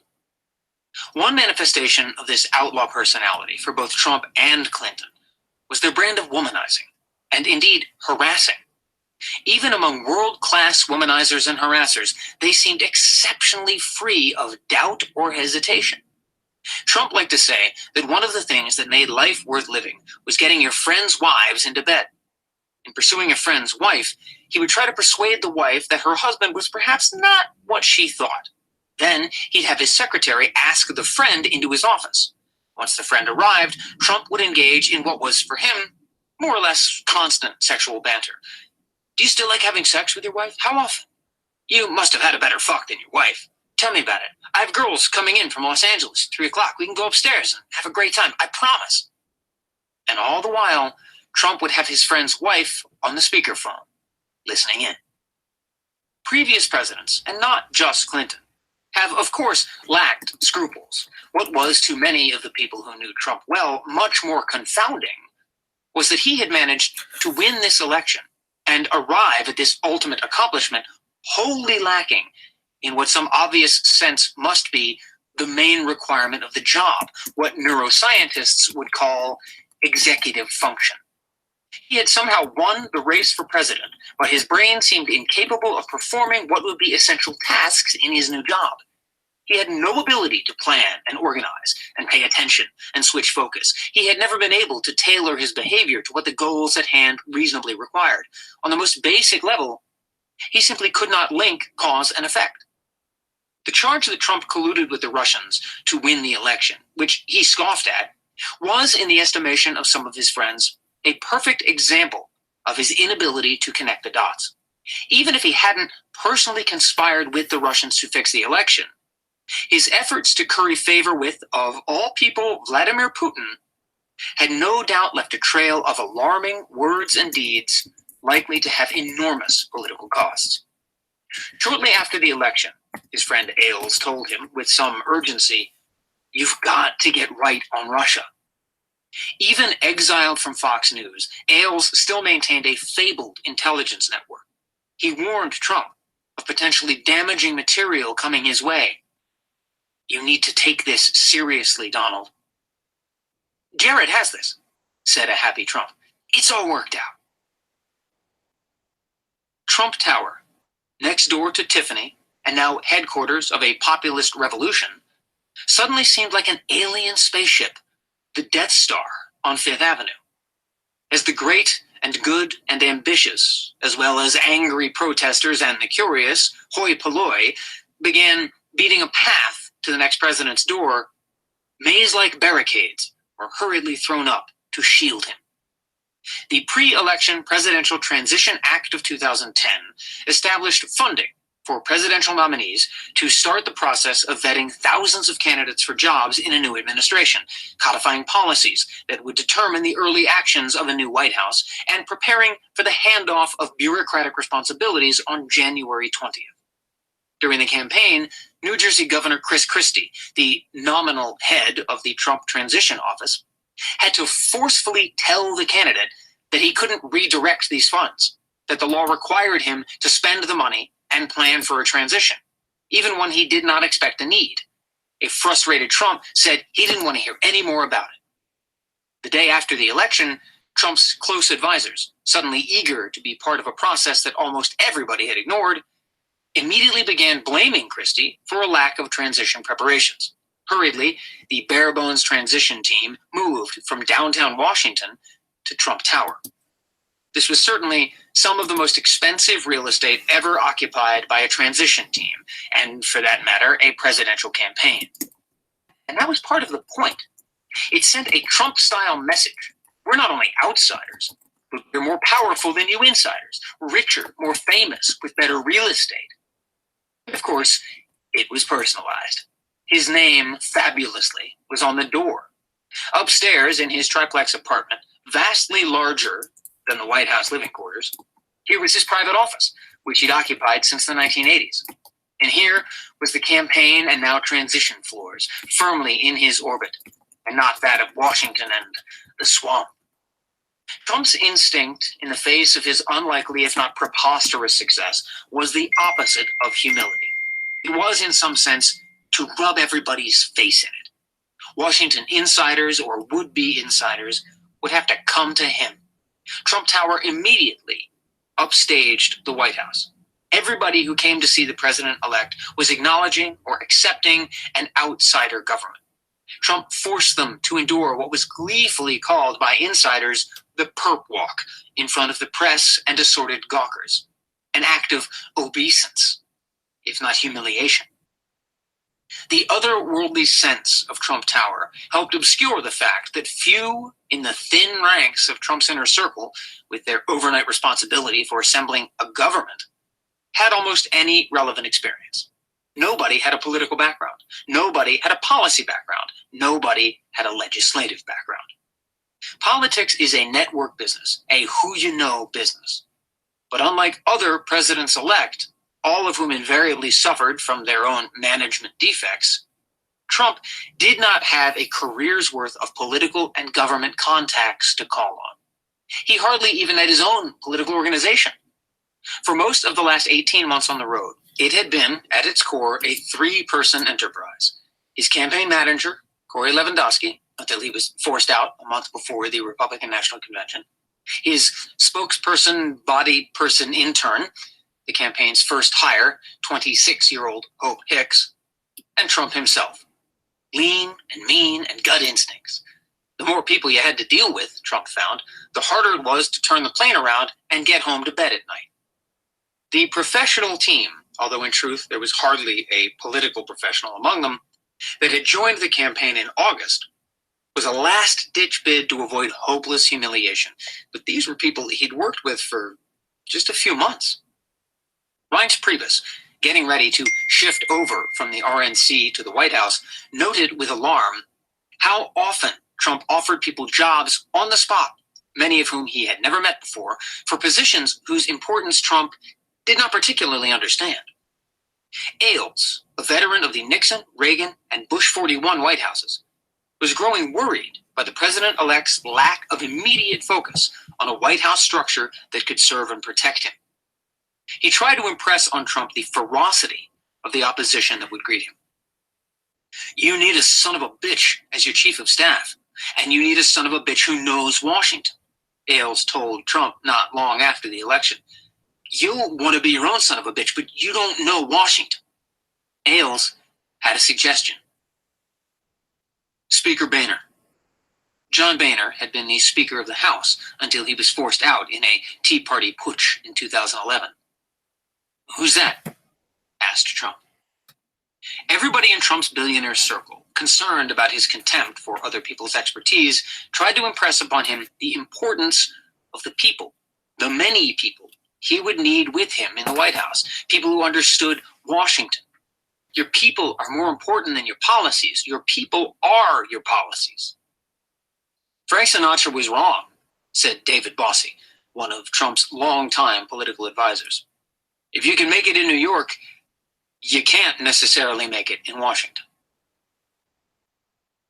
The nature of the role of the modern chief of staff is a focus of much White House scholarship.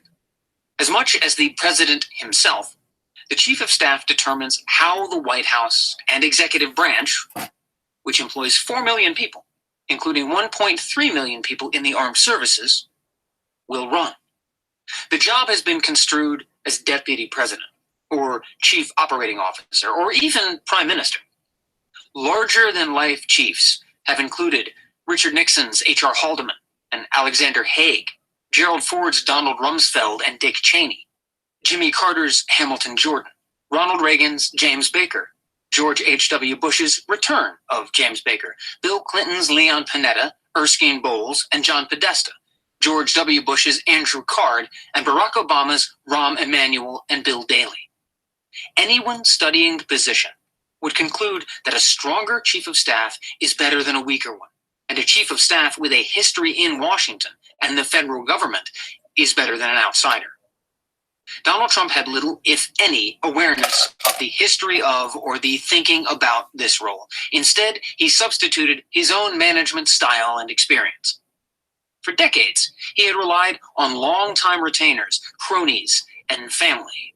Even though Trump liked to portray his business as an empire, it was actually a discreet holding company and boutique enterprise, catering more to his peculiarities as proprietor and brand representative than to any bottom line or other performance measures.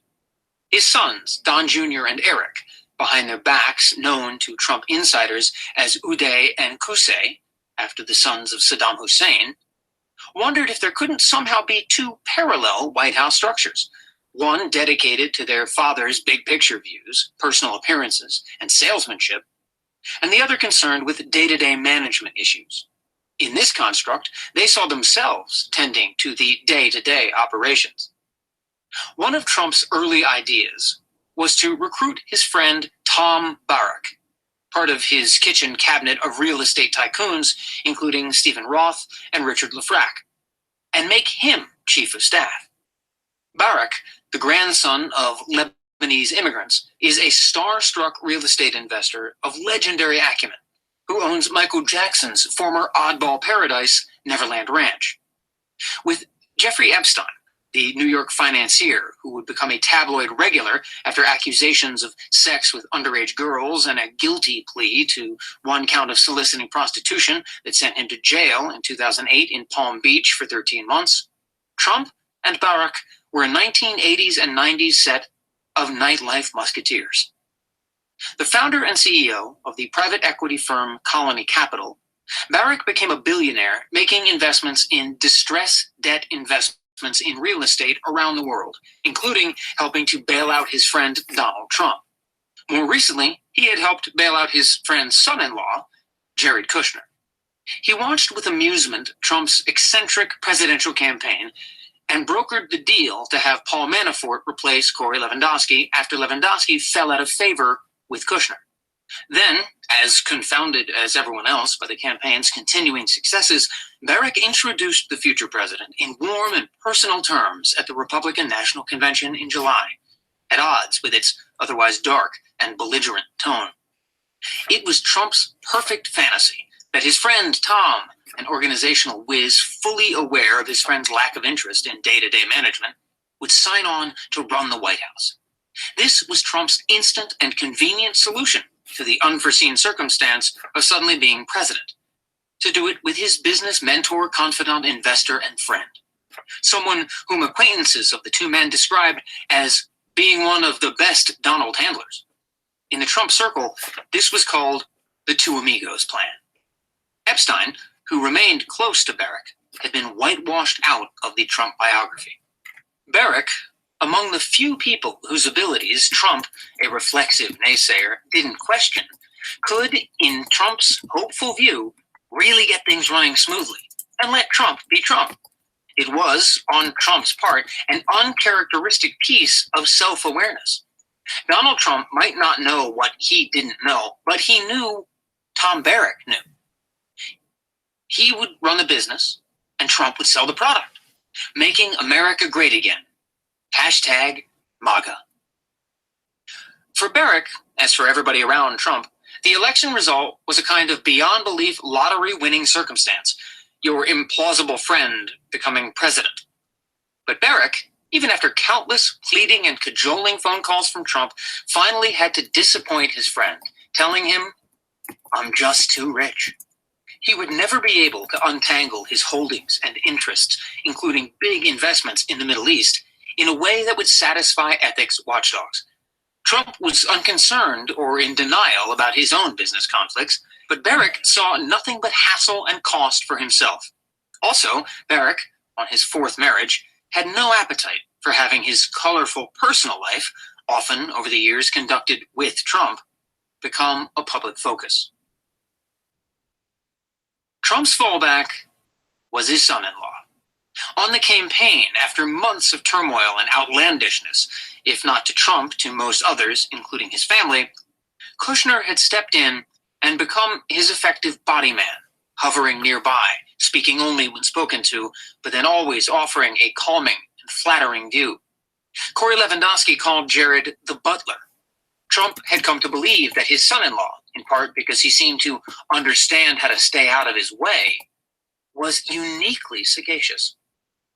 In defiance of law and tone and everybody's disbelieving looks, the president seemed intent on surrounding himself in the White House with his family. The Trumps, all of them, except for his wife, who mystifyingly was staying in New York, were moving in. All of them said to assume responsibilities similar to their status in the Trump organization, without anyone apparently counseling against it. Finally, it was the right-wing diva and Trump supporter Ann Coulter who took the president-elect aside and said, "Nobody is apparently telling you this, but you can't. You just can't hire your children." Trump continued to insist that he had every right to his family's help, while at the same time asking for understanding. "This is family," he said. "It's a little tricky." His staffers understood not only the inherent conflicts and difficult legal issues in having Trump's son-in-law run the White House, but that it would become, even more than it already was, family first for Trump. After a great deal of pressure, he at least agreed not to make his son-in-law the chief of staff. Not officially, anyway. If not Barrack or Kushner, then, Trump thought the job should probably go to New Jersey Governor Chris Christie, who, with Rudy Giuliani, comprised the sum total of his circle of friends with actual political experience. Christie, like most Trump allies, fell in and out of favor. In the final weeks of the campaign, Trump contemptuously measured Christie's increasing distance from his losing enterprise, and then, with victory, his eagerness to get back in. Trump and Christie went back to Trump's days trying and failing to become an Atlantic City gaming mogul. The Atlantic City gaming mogul. Trump had long been competitive with and in awe of the Las Vegas gaming mogul Steve Wynn, whom Trump would name finance chairman of the RNC. Trump had backed Christie as he rose through New Jersey politics. He admired Christie's straight-talk style, and for a while, as Christie anticipated his own presidential run in 2012 and 2013, And as Trump was looking for a next chapter for himself with the fading of The Apprentice, his reality TV franchise, Trump even wondered whether he might be a vice presidential possibility for Christie. Early in the campaign, Trump said he wouldn't have run against Christie, but for the Bridgegate scandal, which erupted when Christie's associates closed traffic lanes on the George Washington Bridge to undermine the mayor of a nearby town who was a Christie opponent, and which Trump privately justified as just New Jersey hardball. When Christie dropped out of the race in February 2016 and signed on with the Trump campaign, he endured a torrent of ridicule for supporting his friend, whom he believed had promised him a clear track to the VP slot. It had personally pained Trump not to be able to give it to him. But if the Republican establishment had not wanted Trump, they had not wanted Christie almost as much. So Christie got the job of leading the transition and the implicit promise of a central job, Attorney General or Chief of Staff. He was the federal prosecutor in New Jersey. Christie had sent Jared's father, Charles Kushner, to jail in 2005. Charlie Kushner, pursued by the feds for an income tax cheat, set up a scheme with a prostitute to blackmail his brother-in-law, who was planning to testify against him. Various accounts, mostly offered by Christie himself, make Jared the vengeful hatchet man in Christie's aborted Trump administration career. It was a kind of perfect sweet revenge story. The son of the wronged man, or in this case, there's little dispute, the guilty as charged man, uses his power over the man who wronged his family. But other accounts offer a subtler and, in a way, darker picture. Jared Kushner, like sons-in-law everywhere, tiptoes around his father-in-law, carefully displacing as little heir as possible, the massive and domineering older man, the reedy and pliant younger one. In the revised Death of Chris Christie story, it is not the deferential Jared who strikes back, but, in some sense even more satisfying for the revenge fantasy, Charlie Kushner himself, who harshly demands his due. It was his daughter-in-law who held the real influence in the Trump circle, who delivered the blow. Ivanka told her father that Christie's appointment as chief of staff or to any other high position would be extremely difficult for her and her family, and it would be best that Christie be removed from the Trump orbit altogether. Bannon was the heavy of the organization. Trump, who seemed awestruck by Bannon's conversation, a mix of insults, historical riffs, media insights, right-wing bon mot, and motivational truisms, now began suggesting Bannon to his circle of billionaires as chief of staff, only to have this notion soundly ridiculed and denounced. But Trump pronounced many people in favor of it anyway. In the weeks leading up to the election, Trump had labeled Bannon a flatterer for his certainty that Trump would win. But now he had come to credit Bannon with something like mystical powers. And in fact, Bannon, with no prior political experience, was the only Trump insider able to offer a coherent vision of Trump's populism, aka Trumpism. The anti-Bannon forces, which included almost every non-Tea Party Republican, were quick to react. Murdoch, a growing Bannon nemesis, told Trump that Bannon would be a dangerous choice. Joe Scarborough, the former congressman and co-host of MSNBC's Morning Joe, a favorite Trump show, privately told Trump Washington will go up in flames if Bannon became chief of staff, and, beginning a running theme, publicly denigrated Bannon on the show. In fact, Bannon presented even bigger problems than his politics. He was profoundly disorganized, seemingly on the spectrum, given what captured his single-minded focus to the disregard of everything else. Might he be the worst manager who ever lived? He might. He seemed incapable of returning a phone call. He answered emails in one word, partly a paranoia about email, but even more a controlling crypticness. He kept assistants and minders at constant bay. You couldn't really make an appointment with Bannon. You just had to show up. And somehow, his own key lieutenant, Alexandra Preet, a conservative fundraiser and PR woman, was as disorganized as he was. After 3 marriages, Bannon lived his bachelor's life on Capitol Hill in a row house known as the Breitbart Embassy that doubled as the Breitbart office. The life of a messy party. No sane person would hire Steve Bannon for a job that included making the trains run on time. Hence, Reince Priebus. For the Hill, he was the only reasonable chief among the contenders, and he quickly became the subject of intense lobbying by House Speaker Paul Ryan and Senate Majority Leader Mitch McConnell. If they were going to have to deal with an alien like Donald Trump, then best they do it with the help of a member of their own kind. Priebus, 45, was neither politician nor policy wonk nor strategist. He was a political machine worker, one of the oldest professions, a fundraiser. A working-class kid originally from New Jersey and then Wisconsin, at 32 he made his first and last run for elective office, a failed bid for Wisconsin State Senate.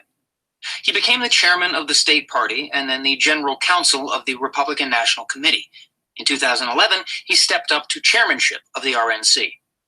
Priebus's political cred came from appeasing the Tea Party in Wisconsin, and his association with Wisconsin Governor Scott Walker, a rising Republican star and briefly, very briefly, the 2016 frontrunner. With significant parts of the Republican Party inalterably opposed to Trump, and with an almost universal belief within the party that Trump would go down to ignominious defeat, taking the party with him, Priebus was under great pressure after Trump captured the nomination to shift resources down the ticket and even to abandon the Trump campaign entirely. Convinced himself that Trump was hopeless, Priebus nevertheless hedged his bets. The fact that he did not abandon Trump entirely became a possible margin of victory and made Priebus something of a hero. Equally, in the Kellyanne Conway version, if they had lost, he would have been a reasonable target. He became the default choice for chief. And yet his entry into the Trump inner circle caused Priebus his share of uncertainty and bewilderment. He came out of his first long meeting with Trump thinking it had been a disconcertingly weird experience. Trump talked nonstop and constantly repeated himself. Here's the deal, a close Trump associate told Priebus. In an hour meeting with him, you're going to hear 54 minutes of stories, and they're going to be the same stories over and over again. So you have to have one point to make, and you have to pepper it in whenever you can. The Priebus appointment as chief of staff, announced in mid-November, also put Bannon on a co-equal level. Trump was falling back on his own natural inclinations to let nobody have real power.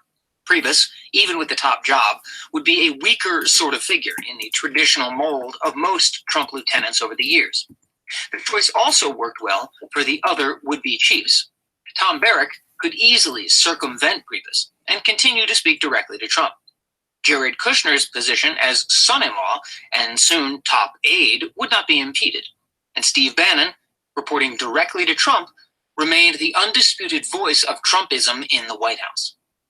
There would be, in other words, one chief of staff in name, the unimportant one, and various others more important in practice, ensuring both chaos and Trump's own undisputed independence.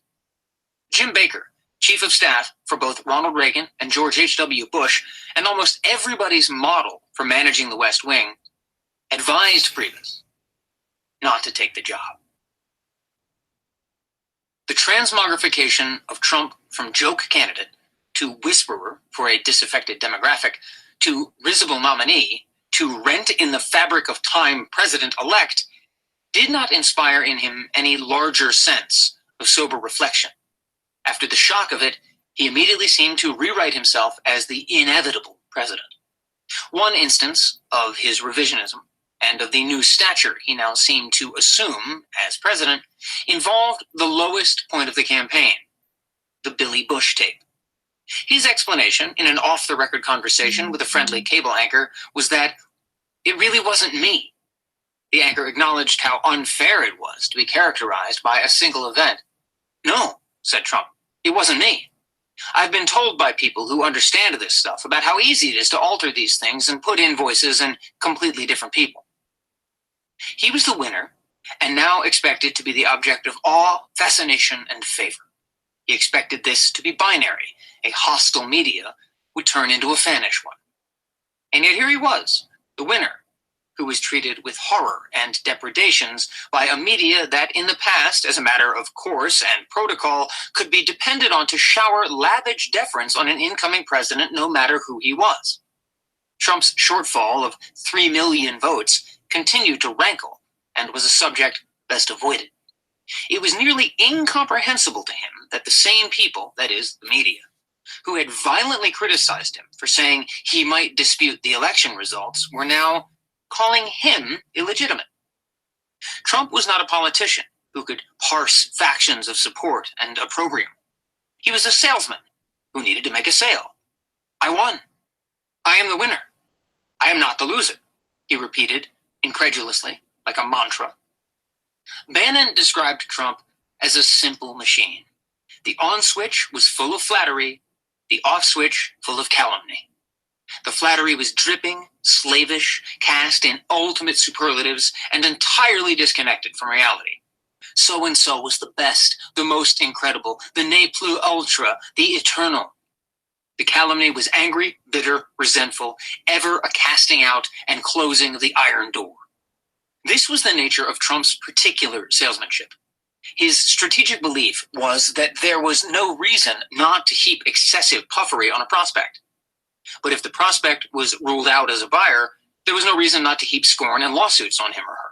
After all, if they don't respond to sucking up, they might respond to piling on. Bannon felt, perhaps with overconfidence, that Trump could be easily switched on and off.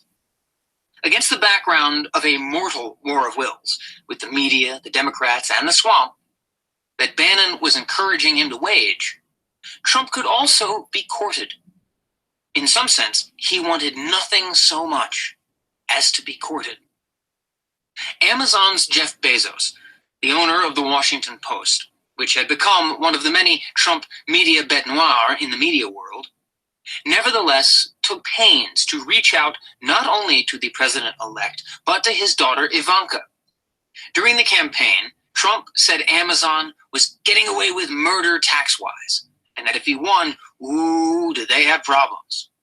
Now, Trump was suddenly praising Bezos as a top-level genius. Elon Musk, in Trump Tower, pitched Trump on the new administration's joining him in his race to Mars, which Trump jumped at. Stephen Schwartzman, the head of the Blackstone Group, and a Kushner friend, offered to organize a business council for Trump, which Trump embraced. Anna Wintour, the Vogue editor and fashion industry queen, had hoped to be named America's ambassador to the UK under Obama, and when that didn't happen, closely aligned herself with Hillary Clinton. Now Wintour arrived at Trump Tower, but haughtily refused to do the perp walk, and with quite some remarkable chutzpah, pitched herself to Trump to be his ambassador to the court of St. James. And Trump was inclined to entertain the idea. Fortunately, said Bannon, there was no chemistry. On December 14th, a high-level delegation from Silicon Valley came to Trump Tower to meet the president-elect. Though Trump had repeatedly criticized the tech industry throughout the campaign. Later that afternoon, Trump called Rupert Murdoch, who asked him how the meeting had gone. Oh, great, just great, said Trump. Really, really good. These guys really need my help. Obama was not very favorable to them, too much regulation. This is really an opportunity for me to help them. Donald, said Murdoch, for 8 years, these guys had Obama in their pocket. They practically ran the administration. They don't need your help. Take this H-1B visa issue. They really need these H-1B visas.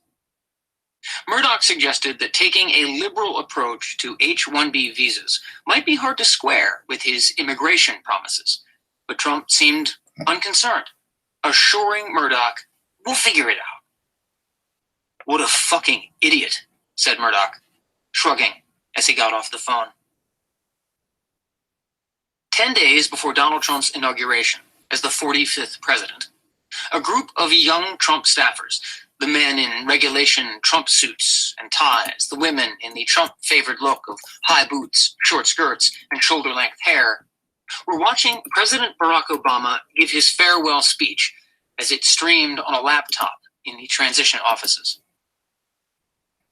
Mr. Trump said he's never once listened to a whole Obama speech, said one of the young people authoritatively. They're so boring, said another. While Obama bade his farewell, preparations for Trump's first press conference since the election, to be held the next day, were underway down the hall. The plan was to make a substantial effort to show that the president-elect's business conflicts would be addressed in a formal and considered way. Up until now, Trump's view was that he'd been elected because of those conflicts, his business savvy, connections, experience, and brand, not in spite of them, and that it was ludicrous for anyone to think he could untangle himself even if he wanted to. Indeed, to reporters and anyone else who would listen, Kellyanne Conway offered on Trump's behalf a self-pitying defense about how great his sacrifice had already been. After fanning the flames of his intention to disregard rules regarding conflicts of interest, now, in a bit of theater, he would take a generous new tack. Standing in the lobby of Trump Tower, next to a table stacked high with document folders and legal papers, he would describe the vast efforts that had been made to do the impossible, and how, henceforth, he would be exclusively focused on the nation's business. But suddenly, this turned out to be quite beside the point. Fusion GPS, an opposition research company, founded by former journalists, it provided information to private clients, had been retained by Democratic Party interests.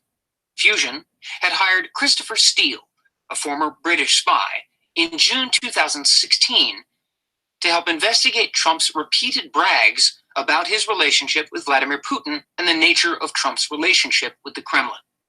With reports from Russian sources, many connected to Russian intelligence, Steele assembled a damaging report, now dubbed the dossier, suggesting that Donald Trump was being blackmailed by the Putin government. In September, Steele briefed reporters from the New York Times, the Washington Post, Yahoo News, the New Yorker, and CNN. All declined to use this unverified information with its unclear provenance, especially given that it was about an unlikely election winner. But the day before the scheduled press conference, CNN broke details of the Steele dossier. Almost immediately thereafter, BuzzFeed published the entire report, an itemized bacchanal of beyond-the-pale behavior.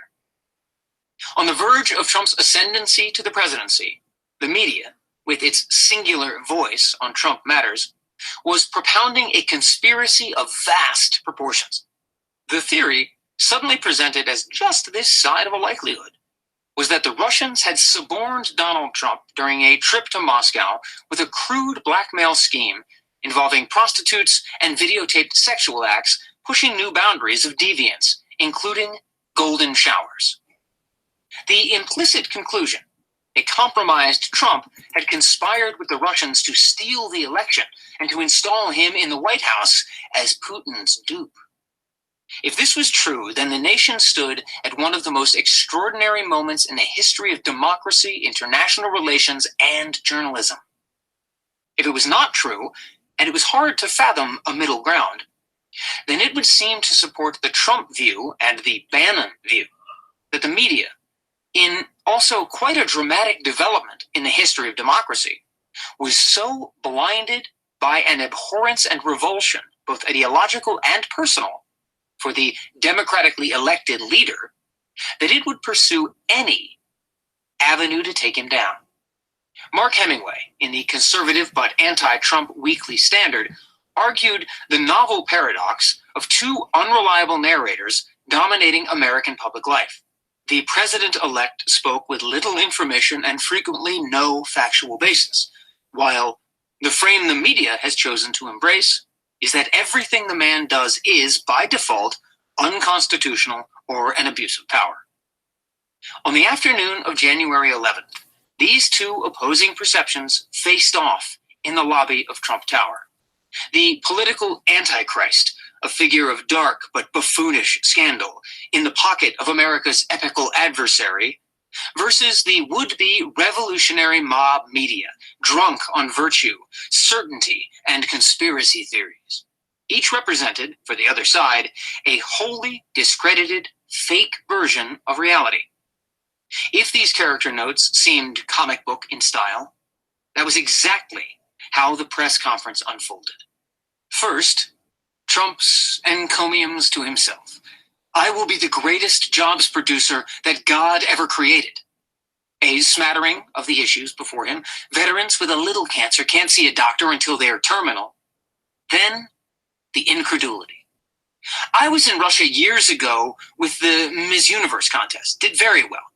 I tell everyone, be careful, because you don't want to see yourself on television. Cameras all over the place. And again, not just Russia, all over. So would anybody really believe that story? I'm also very much of a germaphobe, by the way, believe me. Then, the denial. I have no deals in Russia. I have no deal that could happen in Russia because we've stayed away, and I have no loans with Russia. I have to say one thing. Over the weekend, I was offered $2 billion to do a deal in Dubai, and I turned it down. I didn't have to turn it down because, as you know, I have a no-conflict situation as president. I didn't know about that until 3 months ago, but it's a nice thing to have. But I didn't want to take advantage of something. I have a no-conflict of interest provision as president. I could actually run my business and run government at the same time. I don't like the way that looks, but I would be able to do that if I wanted to. I could run the Trump organization, a great, great company, and I could run the country, but I don't want to do that. Then the direct attack on CNN, his nemesis. Your organization is terrible. Your organization is terrible. Quiet, quiet, don't be rude, no, I'm not going to give you a question. I'm not going to give you a question. You are fake news. And in summation, that report, first of all, should never have been printed because it's not worth the paper it's printed on. I will tell you that should never, ever happen. 22 million accounts were hacked by China. That's because we have no defense, because we're run by people who don't know what they're doing. Russia will have far greater respect for our country when I'm leading it. And not just Russia, China, which has taken total advantage of us. Russia, China, Japan, Mexico, all countries will respect us far more than they do under past administrations. Not only did the president-elect wear his deep and bitter grievances on his sleeve, but it was now clear that the fact of having been elected president would not change his unfiltered, apparently uncontrollable, utterly shoot-from-the-hip display of wounds, resentments, and ire. I think he did a fantastic job, said Kellyanne Conway after the news conference. But the media won't say that. They never will.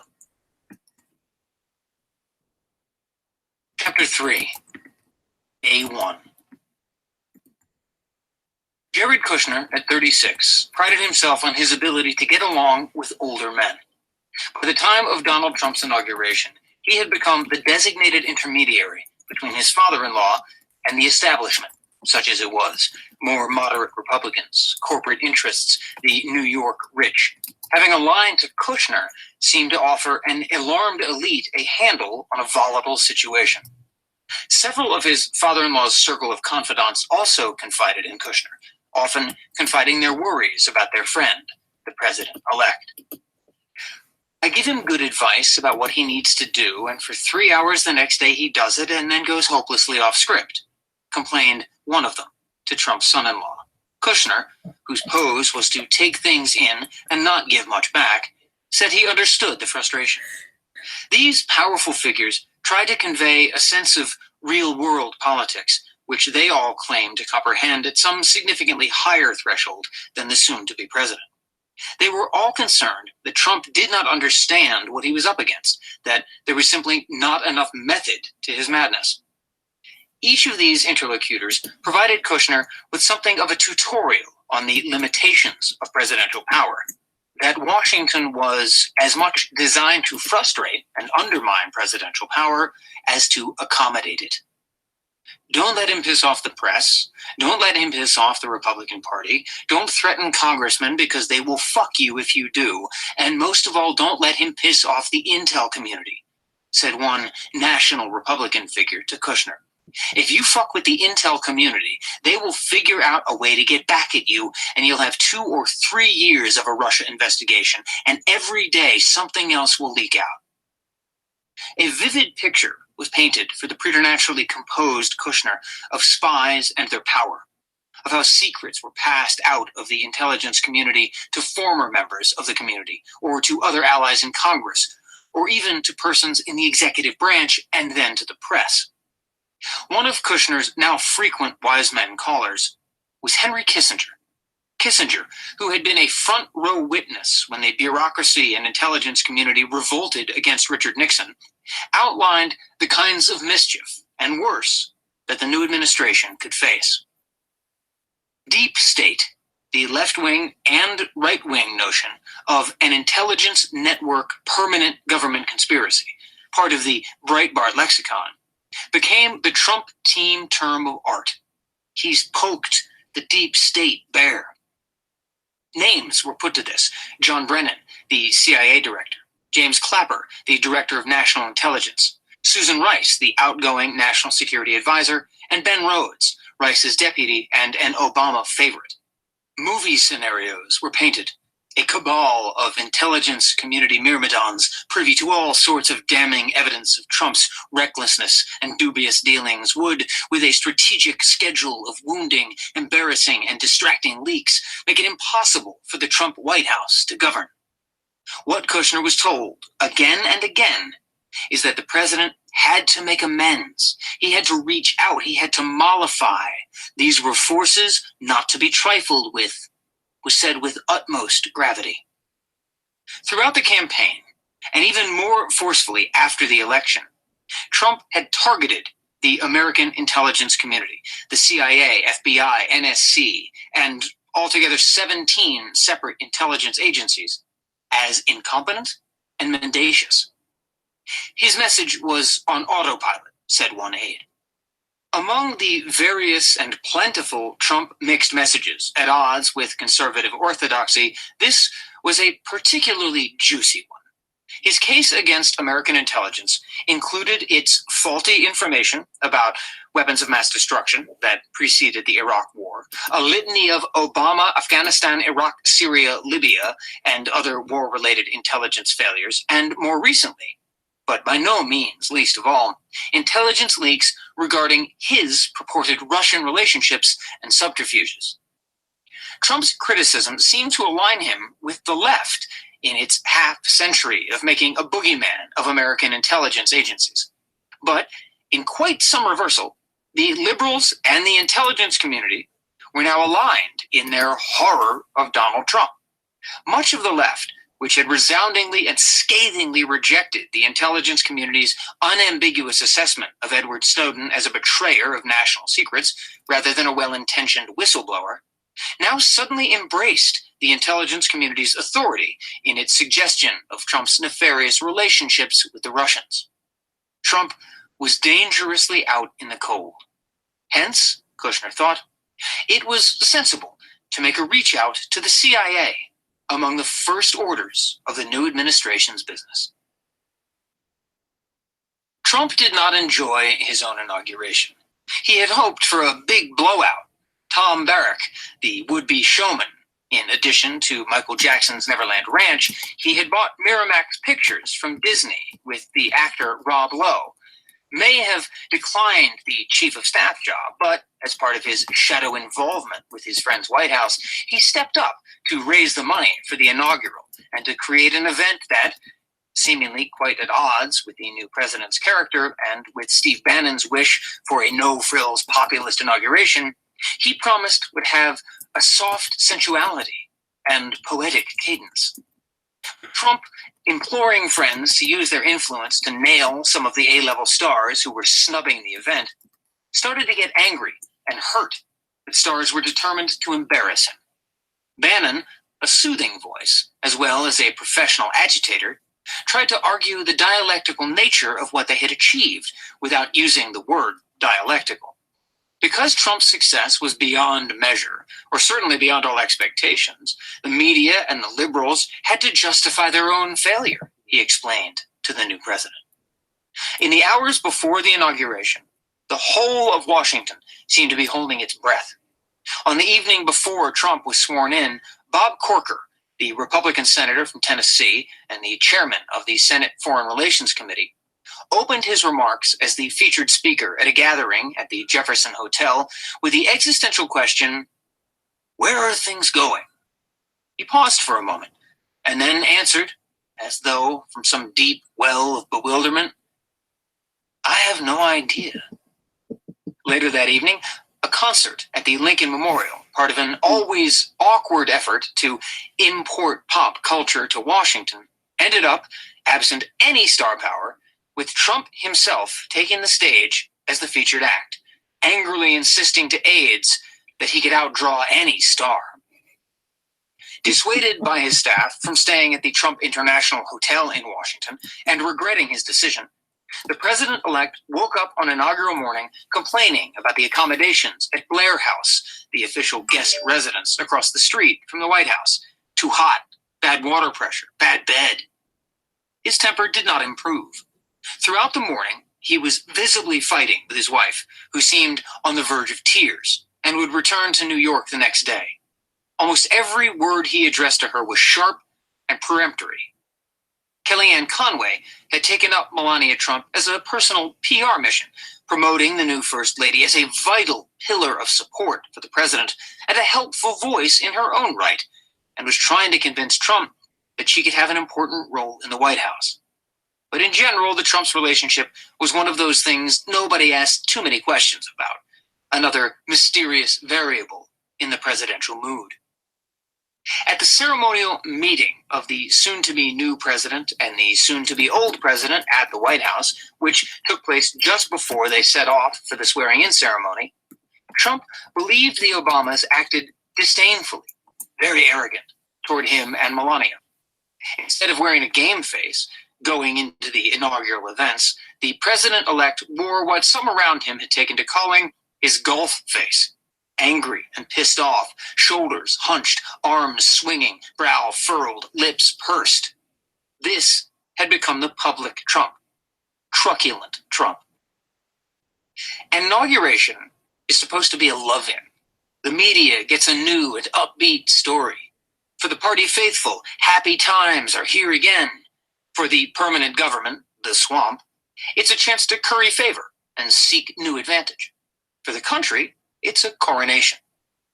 But Bannon had three messages or themes he kept trying to reinforce with his boss. His presidency was going to be different as any since Andrew Jackson's. He was supplying the less than well-read president-elect with Jackson-related books and quotes. They knew who their enemies were and shouldn't fall into the trap of trying to make them their friends, because they wouldn't be. And so, from day one, they should consider themselves on a war footing. While this spoke to Trump's combative counter-puncher side, it was hard on his eager-to-be-liked side. Bannon saw himself as managing these two impulses, emphasizing the former and explaining to his boss why having enemies here created friends somewhere else. In fact, Trump's aggrieved mood became a perfect match for the Bannon-written aggrieved inaugural address. Much of the 16-minute speech was part of Bannon's daily joie de guerre pattern, his take back the country, America first, carnage everywhere vision for the country. But it actually became darker and more forceful when filtered through Trump's disappointment and delivered with his golf face. The administration purposely began on a tone of menace, a Bannon-driven message to the other side that the country was about to undergo profound change. Trump's wounded feelings, his sense of being shunned and unloved on the very day he became president, helped send that message. When he came off the podium after delivering his address, he kept repeating, "Nobody will forget this speech." George W. Bush, on the dais, supplied what seemed likely to become the historic footnote to the Trump address. That's some weird shit. Trump, despite his disappointment at Washington's failure to properly greet and celebrate him, was, like a good salesman, an optimist. Salesmen, whose primary characteristic and main asset is their ability to keep selling, constantly recast the world in positive terms. Discouragement for everyone else is merely the need to improve reality for them. But the next morning, Trump was soliciting affirmation of his view that the inauguration had been a great success. That crowd went all the way back. There were more than 1 million people at least, right? He made a series of phone calls to friends who largely yesed him on this. Kushner confirmed a big crowd. Conway did nothing to dissuade him. Priebus agreed. Bannon made a joke. Among Trump's first moves as president was to have a series of inspirational photographs in the West Wing replaced with images of big crowd scenes at his inaugural ceremony. Bannon had come to rationalize Trump's reality distortions. Trump's hyperbole, exaggerations, flights of fancy, improvisations, and general freedom toward and mangling of the facts were products of the basic lack of guile, pretense, and impulse control that helped create the immediacy and spontaneity that was so successful with so many on the stump, while so horrifying to so many others. For Bannon, Obama was the North Star of aloofness. Politics, said Bannon, with an authority that belayed the fact that until the previous August he had never worked in politics, is a more immediate game than he ever played it. Trump was, for Bannon, a modern-day William Jennings Bryan. Bannon had long talked about the need for a new William Jennings Bryan in right-wing politics, with friends assuming Bannon meant himself. At the turn of the 20th century, Bryan had enthralled rural audiences with his ability to speak passionately and extemporaneously for apparently unlimited periods of time. Trump compensated, in the theory of some intimates, including Bannon, for his difficulties with reading, writing, and close focus with an improvisational style that produced, if not exactly a William Jennings Bryan effect, certainly close to the exact opposite of the Obama effect. It was part hortatory, part personal testimony, part barstool blowhard, a rambling, disjointed, digressive, what me worry approach that combined aspects of cable television rage, big tent religious revivalism, borscht belt Tumblr, motivational speaking, and YouTube vlogging. Charisma in American politics had come to define an order of charm, wit, and style, a coolness. But another sort of American charisma was more in the Christian evangelical vein, an emotional, experiential spectacle. The Trump campaign had built its central strategy around great rallies, regularly attracting tens of thousands, a political phenomenon that the Democrats both failed to heed and saw as a sign of Trump's limited appeal. For the Trump team, this style, this unmediated connection, his speeches, his tweets, his spontaneous phone calls to radio and television shows, and often to anyone who would listen, was revelatory, a new personal and inspirational politics.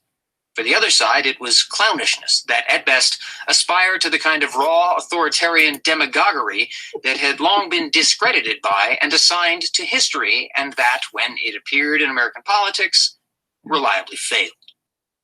While the advantages of this style for the Trump team were now very clear, the problem was that it often, in fact regularly, produced assertions that were not remotely true.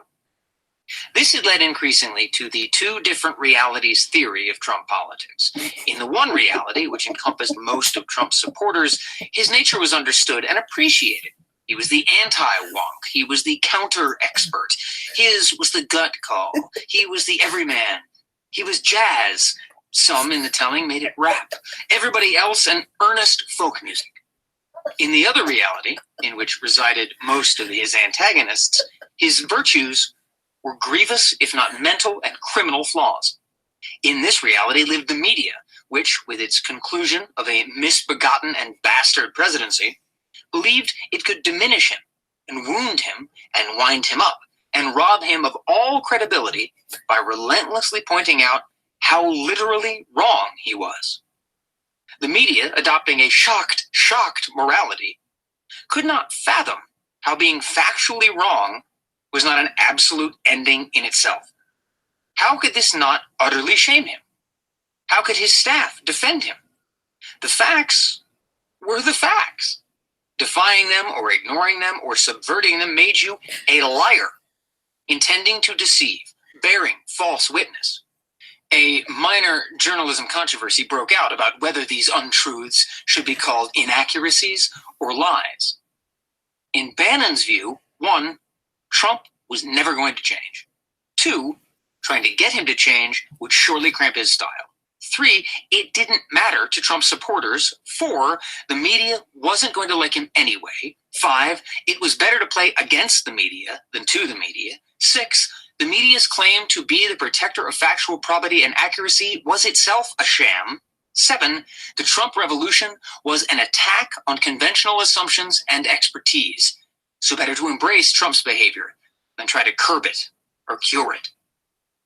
The problem was that for all he was never going to stick to a script, his mind just doesn't work that way, was one of the internal rationalizations.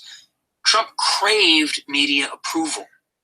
But as Bannon emphasized, he was never going to get the facts right, nor was he ever going to acknowledge that he got them wrong, so therefore he was not going to get that approval. This meant, next best thing, that he had to be aggressively defended against the media's disapproval. The problem here was that the more vociferous the defense, mostly of assertions that could easily be proved wrong, the more the media redoubled its attacks and censure. What's more, Trump was receiving the censure of his friends, too. And it was not only calls from friends worried about him, but staffers calling people to call him and say, "Simmer down." "Who do you have in there?" said Joe Scarborough in a frantic call. "Who's the person you trust? Jared? Who can talk you through this stuff before you decided to act on it?" "Well," said the president, "you won't like the answer, but the answer is me. Me. I talk to myself." Hence, within 24 hours of the inauguration, the president had invented 1 million or so people who did not exist.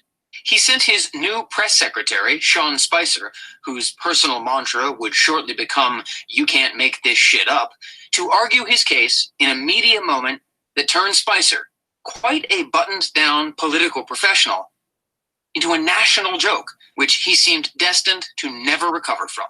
To boot, the president blamed Spicer for not making the 1 million phantom souls seem real. It was the first presidential instance of what the campaign regulars had learned over many months. On the most basic level, Trump just did not, as Spicer later put it, give a fuck. You could tell him whatever you wanted, but he knew what he knew. And if what you said contradicted what he knew, he simply didn't believe you. The next day, Kellyanne Conway, her aggressive posture during the campaign turning more and more to petulance and self-pity, asserted the new president's right to claim alternative facts. As it happened, Conway meant to say alternative information, which at least would imply there might be additional data. But as uttered, it certainly sounded like the new administration was claiming the right to recast reality, which in a sense it was. Although in Conway's view, it was the media doing the recasting, making a mountain, hence fake news, out of a molehill, an honest minor exaggeration, albeit of vast proportions. Anyway, the frequently asked question about whether Trump would continue his unsupervised and often inexplicable tweets now that he was officially in the White House and the President of the United States, a question as hotly asked inside the White House as out, was answered. He would. This was his fundamental innovation in governing. Regular, uncontrolled bursts of anger and spleen. The president's immediate official business, however, was to make nice with the CIA. On Saturday, January 21st, in an event organized by Kushner, the president, in his first presidential act, paid a call on Langley to, in Bannon's hopeful description, play some politics. In carefully prepared remarks in his first act as president, he would lay some of the famous Trump flattery on the CIA and the rest of the sprawling and leaking U.S. intelligence world. Not taking off his dark overcoat, lending him quite a hulking gangster look, pacing in front of the CIA's wall of stars for its fallen agents, in front of a crowd of about 300 agency personnel and a group of White House staffers, and suddenly in a mood of sleepless cockiness and pleasure at having a captive crowd, the new president, disregarding his text, launched into what we could confidently call some of the most peculiar remarks ever delivered by an American president. I know a lot about West Point. I'm a person who very strongly believes in academics. Every time I say I had an uncle who was a great professor at MIT for 35 years, who did a fantastic job in so many ways academically, he was an academic genius, and then they say, is Donald Trump an intellectual? Trust me, I'm like a smart person.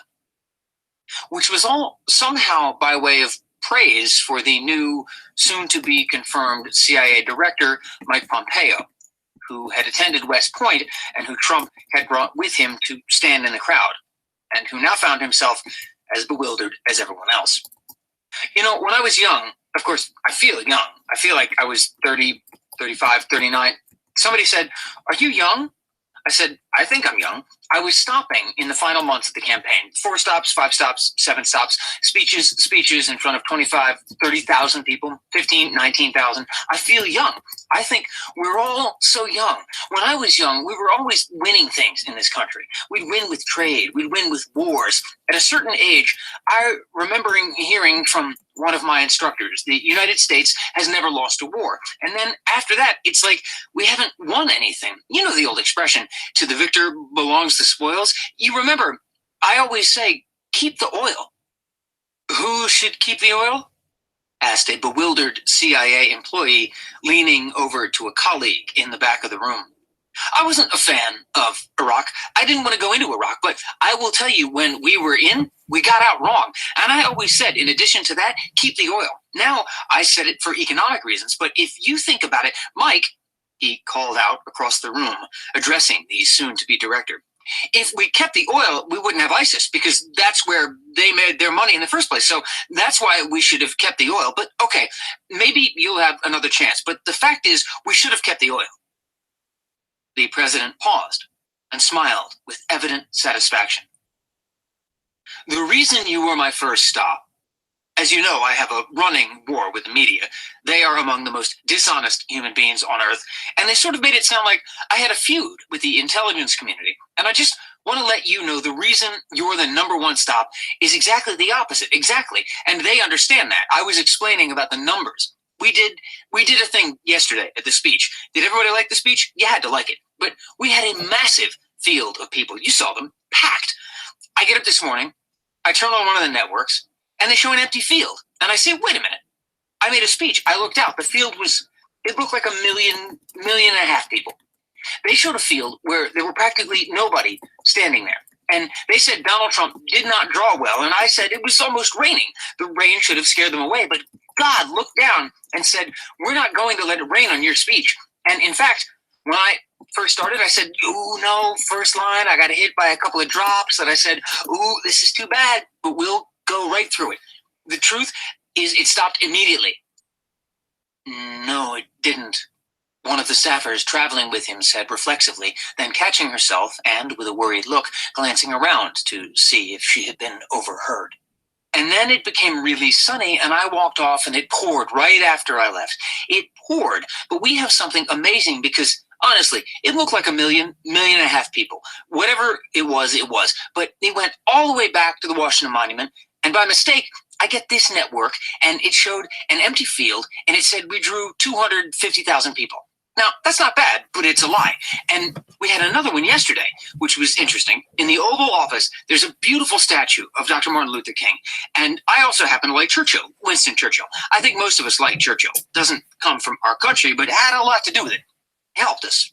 Real ally. And as you know, the Churchill statue was taken out. So a reporter for Time magazine, and I have been on the cover like 14 or 15 times. I think I have the all-time record in the history of Time magazine. Like, if Tom Brady is on the cover, it's one time because he won the Super Bowl or something. I've been on 15 times this year. I don't think, Mike, that's a record that can never be broken. You agree with that? What do you think? No, said Pompeo in a stricken voice.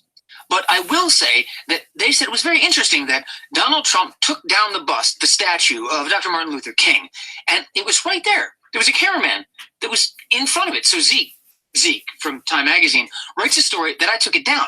I would never do that. I have great respect for Dr. Martin Luther King, but this is how dishonest the media is. Now, big story, but the retraction was like this. He indicated ever so small with his fingers. Is it a line, or do they even bother putting it in?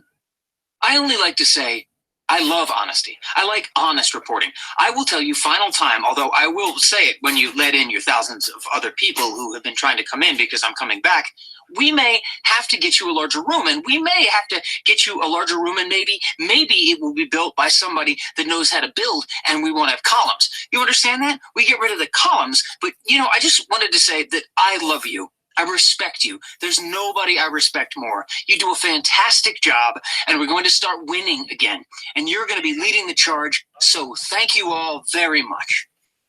In a continuing sign of Trump's Rashomon effect, his speeches inspiring joy or horror, witnesses would describe his reception at the CIA as either a Beatles-like emotional outpouring or a response so confounded and appalled that in the seconds after he finished, you could hear a pin drop.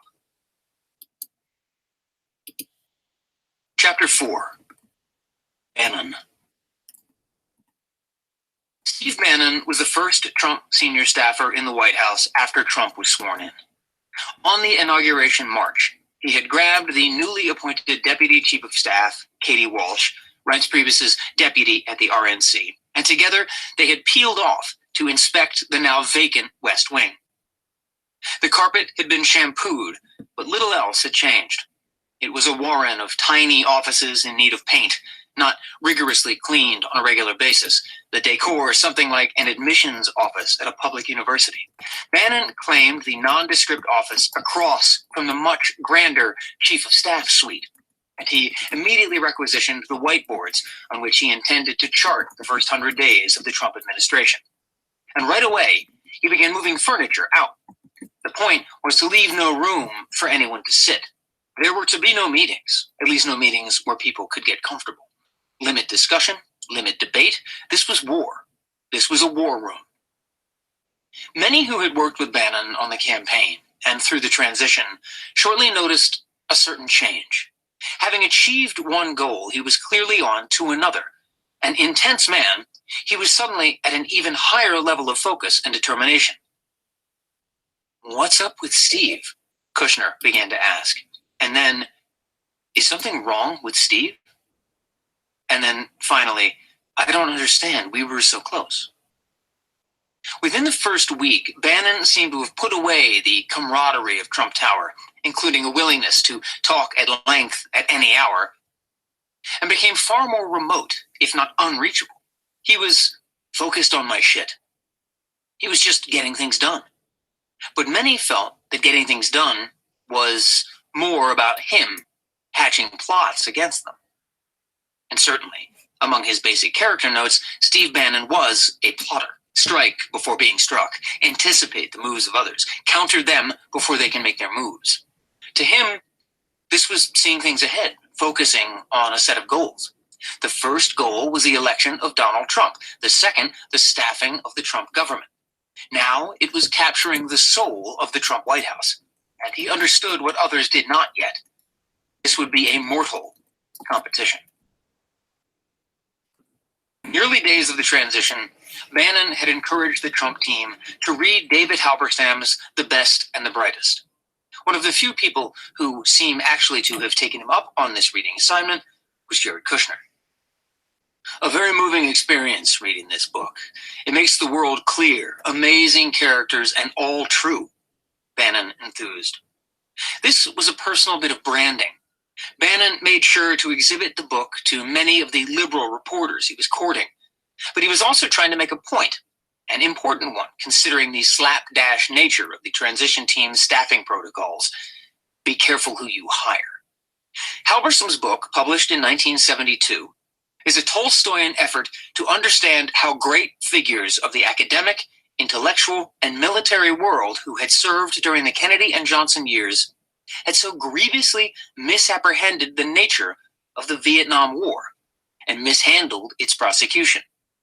The Best and the Brightest was a cautionary tale about the 1960s establishment, the precursor of the establishment that Trump and Bannon were now so aggressively challenging. But the book also served as a reverential guide to the establishment.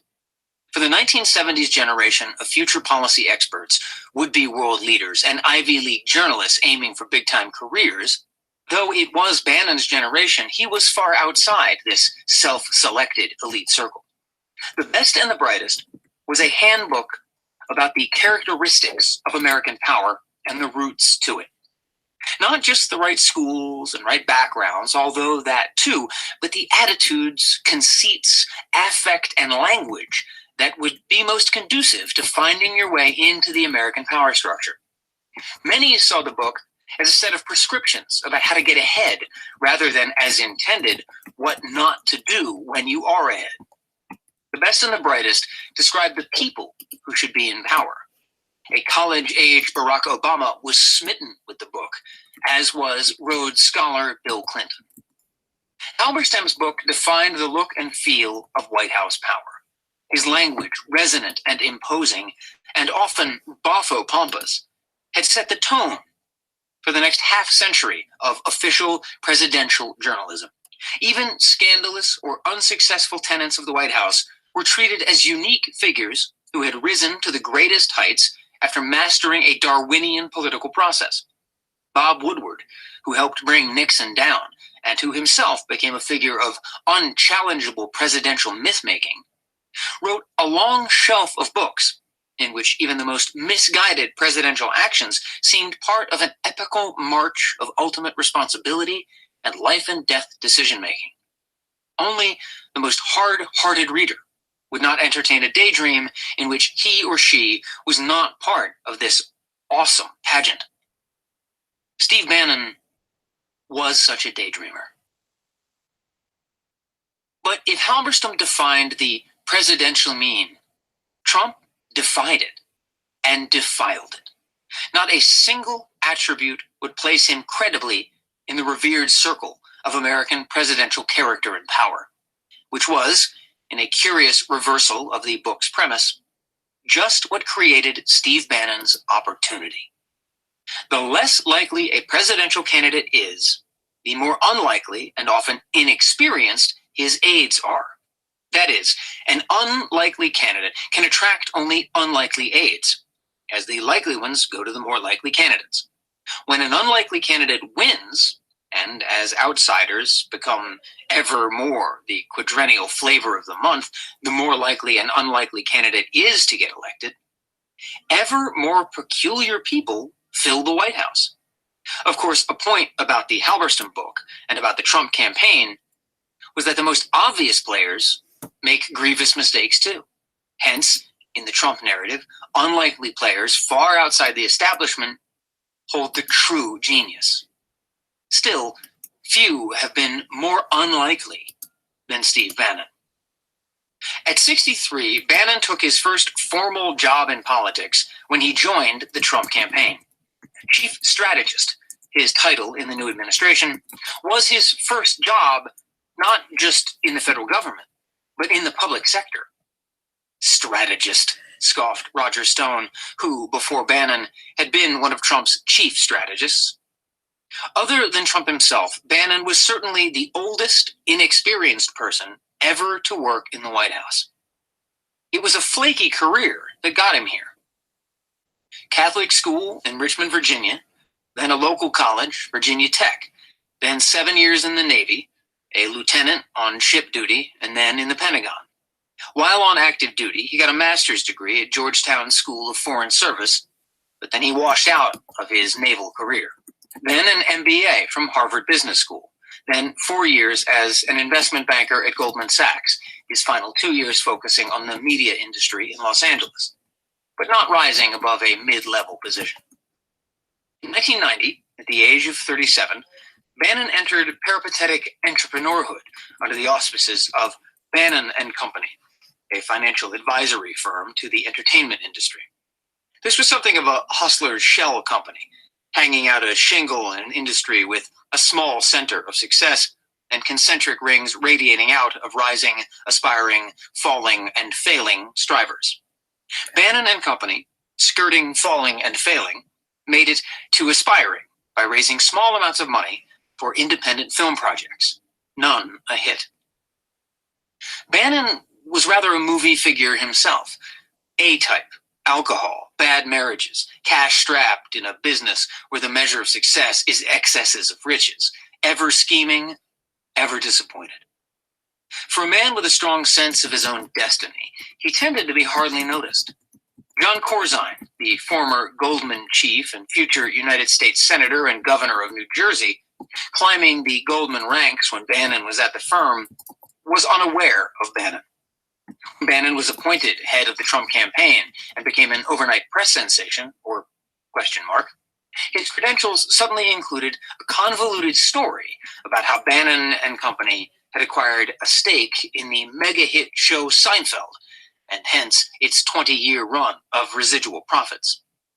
But none of the Seinfeld principals, creators, or producers seem ever to have heard of it. Mike Murphy, the Republican media consultant who ran Jeb Bush's PAC and became a leading anti-Trump movement figure, has the vaguest recollection of Bannon's seeking PR services from Murphy's firm for a film Bannon was producing a decade or so ago. I'm told he was in the meeting, but I honestly can't get a picture of him. The New Yorker magazine, dwelling on the Bannon enigma, one that basically translated to, how is it that the media has been almost wholly unaware of someone who is suddenly among the most powerful people in government, tried to trace his steps in Hollywood, and largely failed to find him? The Washington Post traced his many addresses to no clear conclusion except a suggestion of possible misdemeanor voter fraud. In the mid-90s, he inserted himself in a significant role into Biosphere 2, a project copiously funded by Edward Bass, one of the Bass family oil heirs, about sustaining life in space, and dubbed by Time one of the 100 worst ideas of the century, a rich man's folly. Bannon, having defined his opportunities in distress situations, stepped into the project amid its collapse, only to provoke further breakdown and litigation, including harassment and vandalism charges. After the Biosphere 2 disaster, he participated in raising financing for a virtual currency scheme, MMORPGs, or MMOs, called Internet Gaming Entertainment, IGE. This was a successor company to Digital Entertainment Network, DEN, a dot-com burnout, whose principals, including the former child star Brock Pierce, the Mighty Ducks, who went on to be the founder of IGE, were sued over allegations of sexual abuse of minors. Pierce was pushed out of IGE, Bannon was put in as CEO, and the company was then subsumed by endless litigation. Distress is an opportunistic business play, but some distress is better than others. The kinds of situations available to Bannon involved managing conflict, nastiness, and relative hopelessness. In essence, managing and taking a small profit on dwindling cash. It's a living at the margins of people who were making a much better living. Bannon kept trying to make a killing, but never found the killing sweet spot. Distress is also a contrarian's game, and the contrarian's impulse, equal parts personal dissatisfaction, general resentment, and gambler's instinct, started to ever more strongly fuel Bannon. Part of the background for his contrarian impulse lay in an Irish Catholic union family, Catholic schools, and 3 unhappy marriages and bad divorces. Journalists would make much of the recriminations in his second wife's divorce filings. Not so long ago, Bannon might have been a recognizably modern figure, something of a romantic anti-hero, an ex-military and up from the working class guy, striving through multiple marriages and various careers to make it, but never finding much comfort in the establishment world, wanting to be part of it and wanting to blow it up at the same time. A character for Richard Ford or John Updike or Harry Crews, an American man's story. But now such stories have crossed a political line. The American man's story is a right-wing story. Bannon found his models in political infighters like Lee Atwater, Roger Ailes, Karl Rove. All were larger-than-life American characters doing battle with conformity and modernity, relishing ways to violate liberal sensibilities. The other point is that Bannon, however smart and even charismatic, however much he extolled the virtue of being a stand-up guy, was not necessarily a nice guy. Several decades as a grasping entrepreneur without a satisfying success story doesn't smooth the hustle in Hustler. One competitor in the conservative media business, while acknowledging his intelligence and the ambitiousness of his ideas, also noted, "He's mean, dishonest, and incapable of caring about other people. His eyes dart around like he's always looking for a weapon with which to bludgeon or gouge you." Conservative media fit not only his angry, contrarian, and Roman Catholic side, but it had low barriers to entry. Liberal media, by contrast, with its corporate hierarchies, was much harder to break into. What's more, conservative media is a highly lucrative target market category, with books often dominating the bestseller lists, videos, and other products available through direct sales avenues that can circumvent more expensive distribution channels. In the early 2000s, Bannon became a purveyor of conservative books, products, and media. His partner in this enterprise was David Bossie, the far-right pamphleteer and congressional committee investigator into the Clintons' Whitewater affair, who would join him as deputy campaign manager on the Trump campaign. Bannon met Breitbart News founder Andrew Breitbart at a screening of one of the Bannon-Bossie documentaries, In the Face of Evil, billed as Ronald Reagan's crusade to destroy the most tyrannical and depraved political systems the world has ever known, which in turn led to a relationship with the man who offered Bannon the ultimate opportunity, Robert Mercer. In this regard, Bannon was not so much an entrepreneur of vision or even business discipline. He was more simply following the money, or trying to separate a fool from his money. He could not have done better than Bob and Rebecca Mercer, who had set themselves up as almost professional fools. Bannon focused his entrepreneurial talents on becoming courtier, Svengali, and political investment advisor to father and daughter. Theirs was a consciously quixotic mission. They would devote vast sums, albeit still just a small part of Bob Mercer's many billions, to try to build a radical, free market, small government, homeschooling, anti-liberal gold standard, pro-death penalty, anti-Muslim, pro-Christian, monetarist, anti-civil rights political movement in the United States. Bob Mercer is an ultimate quant, an engineer who designs investment algorithms, and became a co-CEO of one of the most successful hedge funds, Renaissance Technologies.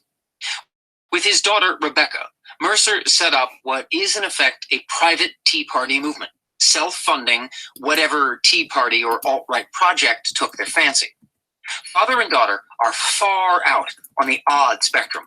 Bob Mercer is almost nonverbal, looking at you with a dead stare and either not talking or offering only minimal response. He had a Steinway Baby Grand on his yacht. After inviting friends and colleagues on the boat, he would spend the time playing the piano, wholly disengaged from his guests. And yet his political beliefs, to the extent they could be discerned, were generally Bush-like. And his political discussions, to the extent that you could get him to be responsive, were about issues involving ground game and data gathering. It was Rebecca Mercer, who had bonded with Bannon, and whose politics were grim, unyielding, and doctrinaire, who defined the family. She's nuts, full-fledged, like, whoa, ideologically there is no conversation with her, said one senior Trump White House staffer. With the death of Andrew Breitbart in 2012, Bannon, in essence holding the proxy of the Mercer's investment in the site, took over the Breitbart business.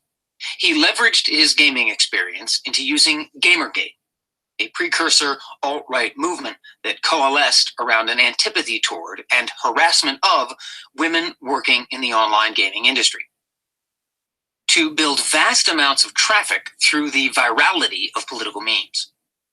After hours one night in the White House, Bannon would argue that he knew exactly how to build a Breitbart for the left, and he would have the key advantage because people on the left want to win Pulitzers, whereas I want to be Pulitzer. Working out of and living in the townhouse Breitbart rented on Capitol Hill, Bannon became one of the growing number of notable Tea Party figures in Washington, the Mercer's consigliere. But a seeming measure of his marginality was that his big project was the career of Jeff Sessions, Beauregard, Sessions' middle name, in Bannon's affectionate moniker and evocative of the Confederate general, among the least mainstream and most peculiar people in the Senate, whom Bannon tried to promote to run for president in 2012. Donald Trump was a step up, and early in the 2016 race, Trump became the Breitbart totem. Many of Trump's positions in the campaign were taken from the Breitbart articles he had printed out for him. Indeed, Bannon began to suggest to people that he, like Ailes had been at Fox, was the true force behind his chosen candidate. Bannon didn't much question Donald Trump's bona fides, or behavior, or electability, because in part, Trump was just his latest rich man. The rich man is a fixed fact, which you have to accept and deal with in an entrepreneurial world, at least a lower-level entrepreneurial world. And, of course, if Trump had firmer bona fides, better behavior, and clear electability, Bannon would not have had his chance. However much a marginal, invisible, small-time hustler Bannon had been, something of an Elmore Leonard character, he was suddenly transformed inside Trump Tower, an office he entered on August 15th, and for practical purposes did not exit, save for a few hours a night, and not every night, in his temporary Midtown Manhattan accommodations until January 17th, when the transition team moved to Washington. There was no competition in Trump Tower for being the brains of the operation. Of the dominant figures in the transition, neither Kushner, Priebus, nor Conway, and certainly not the president-elect, had the ability to express any kind of coherent perception or narrative. By default, everybody had to look to the voluble, aphoristic, shambolic, witty, off-the-cuff figure who was both ever present on the premises and who had, in an unlikely attribute, read a book or two. And indeed who, during the campaign, turned out to be able to harness the Trump operation, not to mention its philosophic disarray, to a single political view, that the path to victory was an economic and cultural message to the white working class in Florida, Ohio, Michigan, and Pennsylvania. Bannon collected enemies. Few fueled his savagery and rancor toward the standard issue Republican world as much as Rupert Murdoch, not least because Murdoch had Donald Trump's ear. It was one of the key elements of Bannon's understanding of Trump. The last person Trump spoke to ended up with enormous influence. Trump would brag that Murdoch was always calling him. Murdoch, for his part, would complain that he couldn't get Trump off the phone. He doesn't know anything about American politics and has no feel for the American people, said Bannon to Trump, always eager to point out that Murdoch wasn't an American. Trump couldn't get enough of it. With his love of winners, and he saw Murdoch as the ultimate winner, Trump was suddenly bad-mouthing his friend Ailes as a loser. And yet in one regard, Murdoch's message was useful to Bannon. Having known every president since Harry Truman, as Murdoch took frequent opportunities to point out, and, he conjectured, as many heads of state as anyone living, Murdoch believed he understood better than younger men, even 70-year-old Trump, that political power was fleeting. This was, in fact, the same message he had imparted to Barack Obama. He had only max 6 months to make an impact on the public and set his agenda, and he'd be lucky to get 6 months. After that, it was just putting out fires and battling the opposition. This was the message whose urgency Bannon himself had been trying to impress on an often distracted Trump. Indeed, in his first weeks in the White House, an inattentive Trump was already trying to curtail his schedule of meetings, limit his hours in the office, and keep his normal golf habits. Bannon's strategic view of government was shock and awe. dominate rather than negotiate. Having daydreamed his way into ultimate bureaucratic power, he did not want to see himself as a bureaucrat. He was of a higher purpose and moral order. He was an avenger. He was also, he believed, a straight shooter. There was a moral order in aligning language and action. If you said you were going to do something, you do it. In his head, Bannon carried a set of decisive actions that would not just mark the new administration's opening days, but make it clear that nothing ever again would be the same. At the age of 63, he was in a hurry. Bannon had delved deeply into the nature of executive orders, EOs. You can't rule by decree in the United States, except really you can. The irony here was that it was the Obama administration, with a recalcitrant Republican Congress, that had pushed the EO envelope. Now, in something of a zero-sum game, Trump's EOs would undo Obama's EOs. During the transition, Bannon and Stephen Miller, a former Sessions aide, who had earlier joined the Trump campaign and then became Bannon's effective assistant and researcher, assembled a list of more than 200 EOs to issue in the first 100 days. But the first step in the new Trump administration had to be immigration, in Bannon's certain view. Foreigners were the ne plus ultra mania of Trumpism, an issue often dismissed as living on the one-track mind fringe. Jeff Sessions was one of its cranky exponents. It was Trump's firm belief that a lot of people had had it up to here with foreigners. Before Trump, Bannon had bonded with Sessions on the issue. The Trump campaign became a sudden opportunity to see if nativism really had legs. And when they won, Bannon understood there could be no hesitation about declaring their ethnocentric heart and soul. To boot, it was an issue that made liberals batshit mad. Laxly enforced immigration laws reached to the center of the new liberal philosophy and, for Bannon, exposed its hypocrisy. In the liberal worldview, diversity was an absolute good, whereas Bannon believed any reasonable person who was not wholly blinded by the liberal light could see that waves of immigrants came with a load of problems. Just look at Europe. And these were problems borne not by cosseted liberals, but by the more exposed citizens at the other end of the economic scale. It was out of some instinctive or idiot savant-like political understanding that Trump had made this issue his own, frequently observing, "Wasn't anybody an American anymore?" In some of his earliest political outings, even before Obama's election in 2008, Trump talked with bewilderment and resentment about strict quotas on European immigration and the deluge from Asia and other places. This deluge, as liberals would be quick to fact check, was, even as it had grown, still quite a modest stream. His obsessive focus on Obama's birth certificate was in part about the scourge of non-European foreignness, a certain race baiting. Who were these people? Why were they here? The campaign sometimes shared a striking graphic. It showed a map of the country reflecting dominant immigration trends in each state from 50 years ago. Here was a multitude of countries, many European. Today, the equivalent map showed that every state in the United States was now dominated by Mexican immigration. This was the daily reality of the American working man, in Bannon's view, the ever-growing presence of an alternative, discount workforce. Bannon's entire political career, such as it was, had been in political media. It was also in internet media, that is, media ruled by immediate response. The Breitbart formula was to so appall the liberals that the base was doubly satisfied, generating clicks in a ricochet of disgust and delight. You defined yourself by your enemy's reaction. Conflict was the media bait, hence now the political chum. The new politics was not the art of the compromise, but the art of conflict. The real goal was to expose the hypocrisy of the liberal view. Somehow, despite laws, rules, and customs, liberal globalists had pushed a myth of more or less open immigration. It was a double liberal hypocrisy because, sotto voce, the Obama administration had been quite aggressive in deporting illegal aliens. Except, don't tell the liberals that.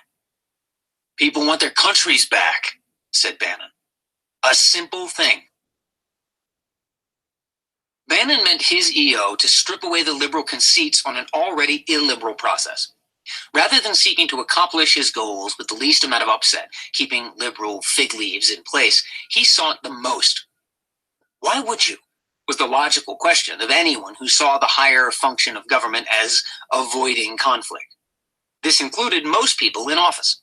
The new appointees in place at the affected agencies and departments, among them Homeland Security and State, General John Kelly, then the Director of Homeland Security, would carry a grudge about the disarray caused by the immigration EO, wanted nothing more than a moment to get their footing, for they might even consider dramatic and contentious new policies. Old appointees, Obama appointees, who still occupied most executive branch jobs, found it unfathomable that the new administration would go out of its way to take procedures that largely already existed and to restate them in incendiary, red flag, and ad hominem terms, such that liberals would have to oppose them. Bannon's mission was to puncture the global liberal emperor wears no clothes bubble, nowhere in his view as ludicrously demonstrated as the refusal to see the colossally difficult and costly effects of uncontrolled immigration. He wanted to force liberals to acknowledge that even liberal governments, even the Obama government, were engaged in the real politics of slowing immigration, ever hampered by the liberal refusal to acknowledge this effort. The EO would be drafted to remorselessly express the administration's, or Bannon's, pitiless view. The problem was, Bannon didn't really know how to do this, change rules and laws. This limitation, Bannon understood, might easily be used to thwart them. Process was their enemy.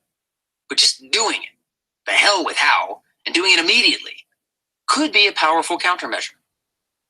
Just doing things became a Bannon principle, the sweeping antidote to bureaucratic and establishment ennui and resistance. It was the chaos of just doing things that actually got things done.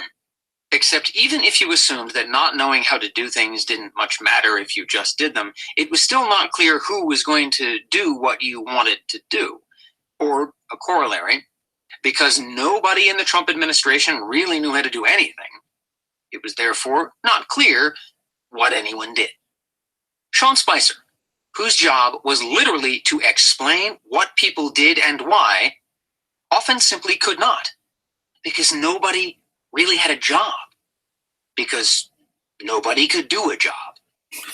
Priebus, as chief of staff, had to organize meetings, schedules, and the hiring of staff.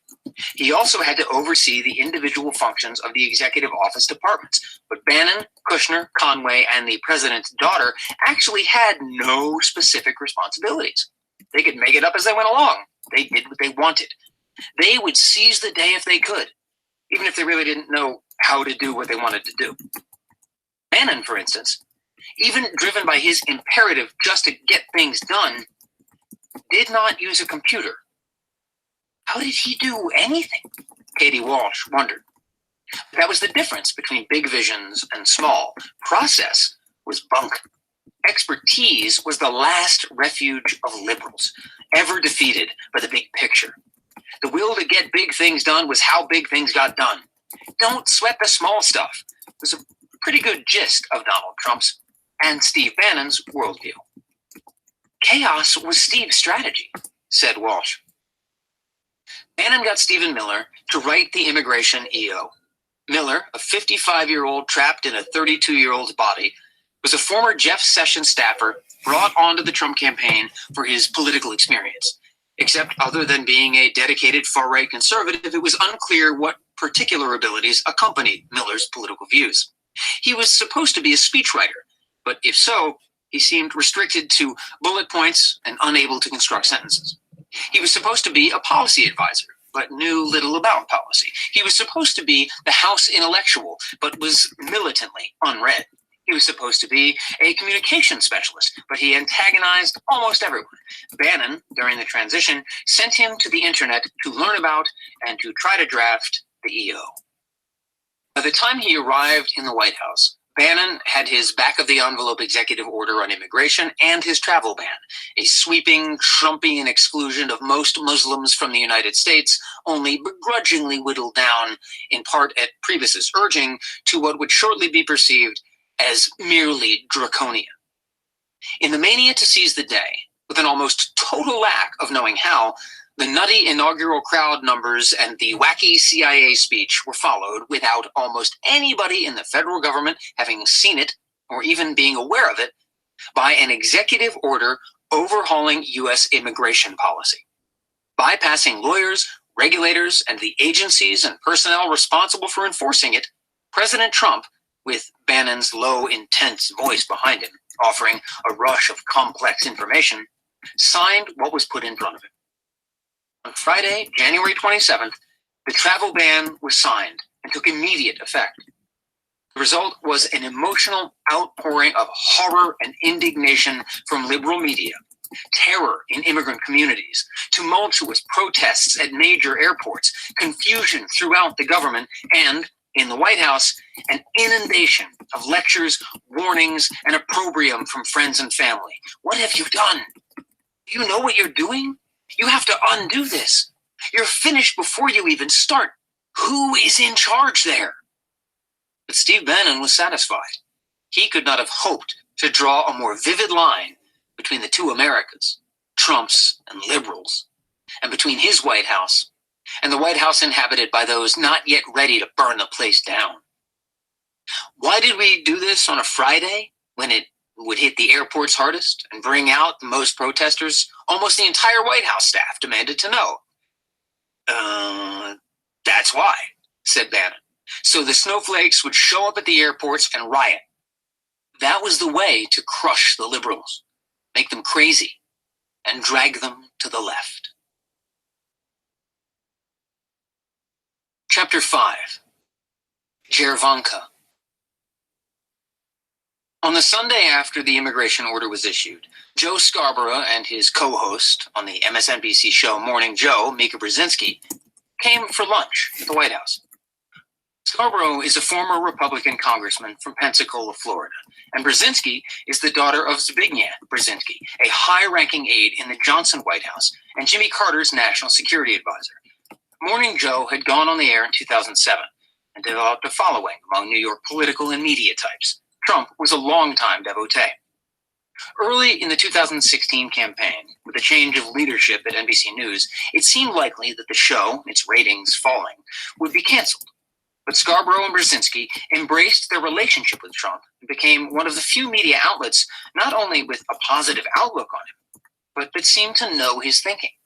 Trump became a frequent call-in guest, and the show a way to speak more or less directly to him. It was the kind of relationship Trump dreamed of. Media people who took him seriously, talked about him often, solicited his views, provided him with gossip, and retailed the gossip he offered them.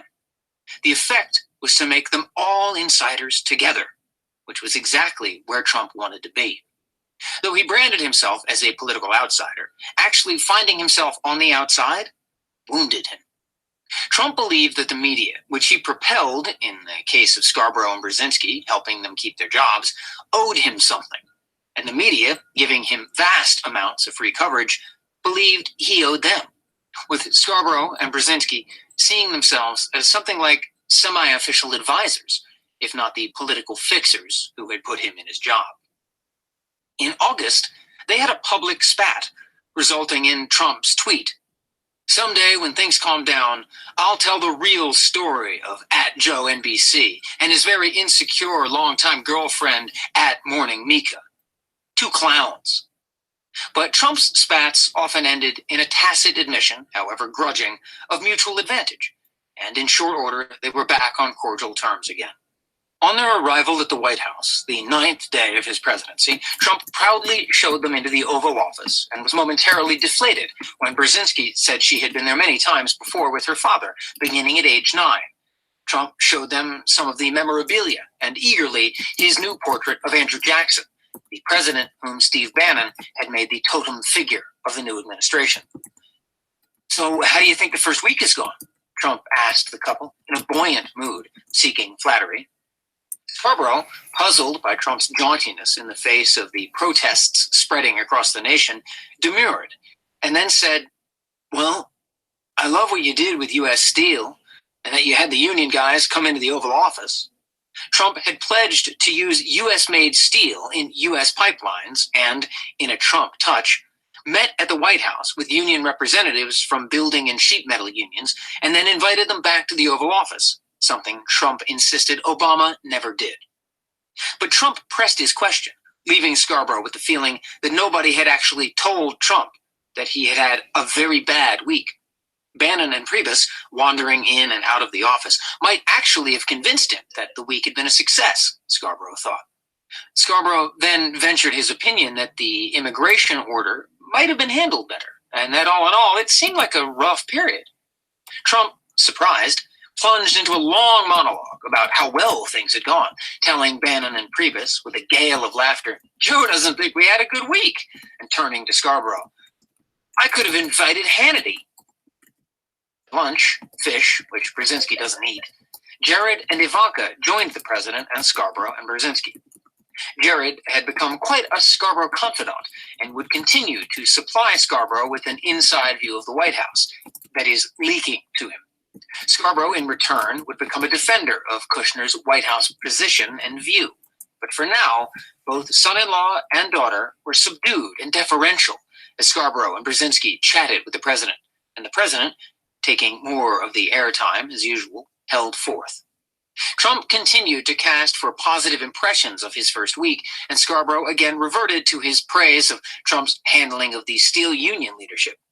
At which point, Jared interjected that reaching out to unions, a traditional Democratic constituency, was Bannon's doing, that this was the Bannon way. "Bannon," said the president, jumping on his son-in-law, "that wasn't Bannon's idea, that was my idea. It's the Trump way, not the Bannon way." Kushner, going concave, retreated from the discussion. Trump, changing the topic, said to Scarborough and Brzezinski, "So what about you guys? What's going on?" He was referencing their not-so-secret relationship. Scarborough and Brzezinski said it was all still complicated and not public officially, but it was good, and everything was getting resolved. "You guys should just get married," prodded Trump. "I can marry you. I'm an internet Unitarian minister," Kushner, otherwise an Orthodox Jew, said suddenly. "What?" said the president. "What are you talking about? Why would they want you to marry them when I could marry them? When they could be married by the president at Mar-a-Lago?" Almost everybody advised Jared not to take the inside job. As a family member, he would command extraordinary influence from a position that no one could challenge. As an insider, a staffer, not only could his experience be challenged, but while the president himself might not yet be exposed, a family member on staff would be where enemies and critics might quite effectively start chipping from. Besides, inside Trump's West Wing, if you had a title, that is, other than son-in-law, people would surely want to take it from you. Both Jared and Ivanka listened to this advice. From among others, it came from Jared's brother, Josh, doubly making this case not only to protect his brother, but also because of his antipathy to Trump. But both, balancing risk against reward, ignored it. Trump himself variously encouraged his son-in-law and his daughter in their new ambitions and, as their excitement mounted, tried to express his skepticism while at the same time telling others that he was helpless to stop them. For Jared and Ivanka, as really for everybody else in the new administration, quite including the president, this was a random and crazy turn of history, such that how could you not seize it? It was a joint decision by the couple and, in some sense, a joint job. Jared and Ivanka had made an earnest deal between themselves. If sometime in the future the time came, she'd be the one to run for president, or the first one of them to take the shot. The first woman president, Ivanka entertained, would not be Hillary Clinton. It would be Ivanka Trump. Bannon, who had coined the jervanka conflation, now in ever greater use, was horrified when the couple's deal was reported to him. "They didn't say that. Stop. Oh, come on. They didn't actually say that. Please don't tell me that. Oh, my God." And the truth was that at least by then, Ivanka would have more experience than almost anybody else now serving in the White House. She and Jared, or Jared, but by inference, she too, were in effect the real chief of staff, or certainly as much a chief of staff as Priebus or Bannon. All of them reporting directly to the president. Or even more to the organizational point, Jared and Ivanka had a wholly independent standing inside the West Wing, a super status, even as Priebus and Bannon tried, however diplomatically, to remind the couple of staff procedures and propriety. They would in turn remind the West Wing leadership of their overriding first family prerogatives. In addition, the president had immediately handed Jared the Middle East portfolio, making him one of the significant international players in the administration, indeed, in the world. In the first weeks, this brief extended out to virtually every other international issue, about which nothing in Kushner's previous background would have prepared him for. Kushner's most cogent reason for entering the White House was leverage, by which he meant proximity. Quite beyond the status of being inside the family circle, anyone who had proximity to the president had leverage. The more proximity, the more leverage.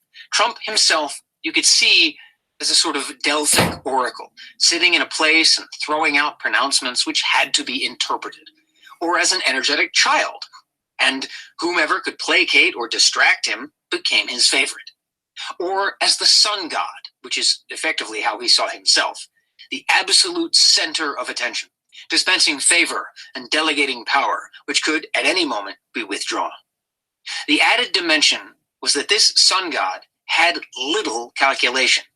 His inspiration existed in the moment, hence all the more reason to be there with him in the moment.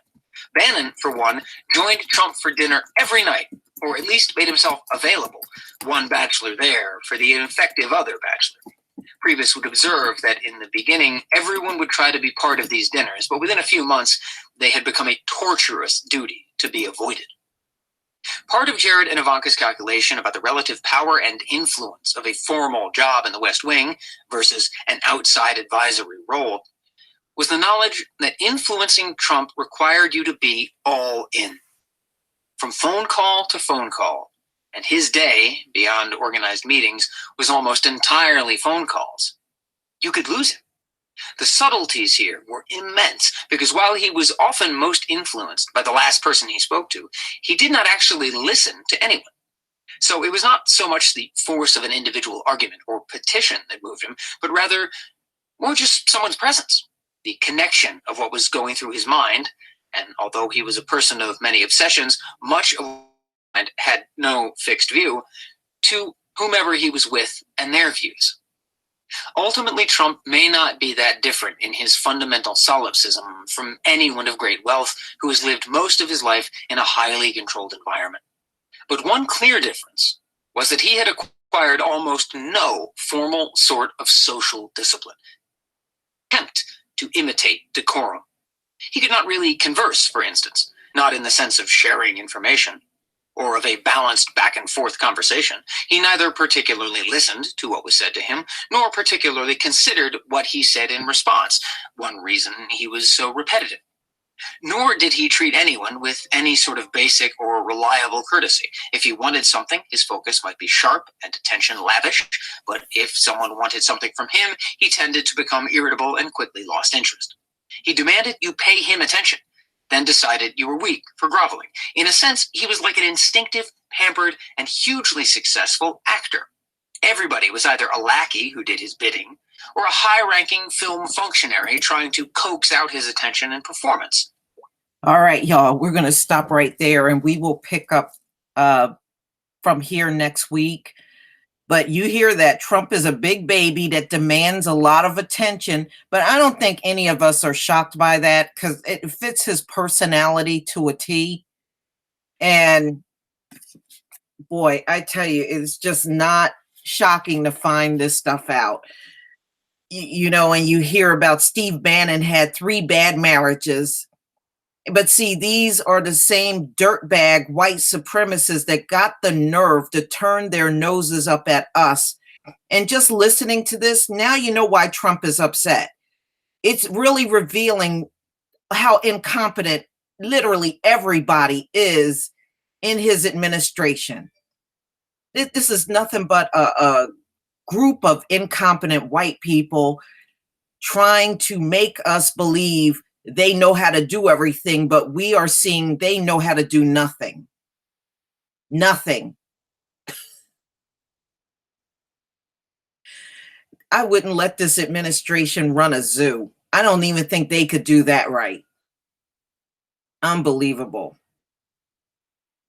Well, the Moors taught all of the first presidents, Washington, Jefferson, Andrew Jackson's wicked ass, all of them had more teachers. They didn't know how to come over here and run a country. We done had our hands in everything from the beginning. Black people have had their hands in everything in this country from the beginning. But what they like to do is get information from us. And then when they feel confident, they push us in the background and they try to hog up all of the attention. We know how they play the game. But at the end of the day, you're seeing no matter how much education you get them, no matter how much training you give them, these people are still too incompetent to do a damn thing. That's all this book is revealing.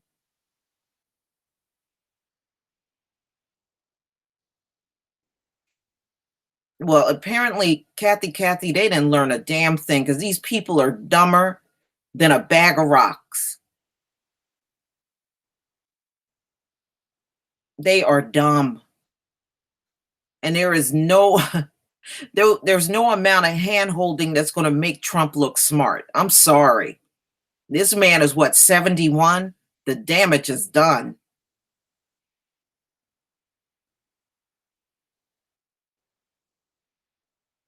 I tell you, they all need to be ran out of Washington.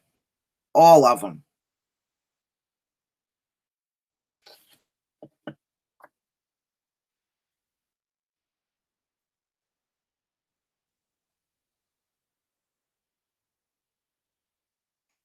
They're stupid on everything. You know what it is? They try to put on a good front, but it's getting to the point where they can't even do that right. I mean, many people are seeing through just the fakery that we've been looking at for centuries. I think a lot of people are seeing very clearly through it now.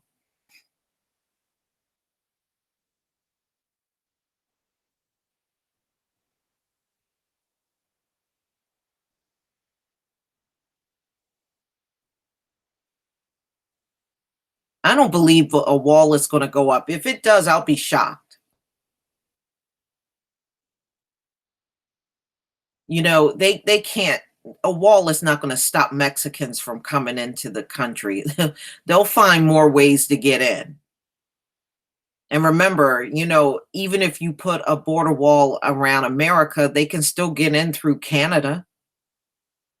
What's to stop them from just going through Canada and crossing the Canadian border into America?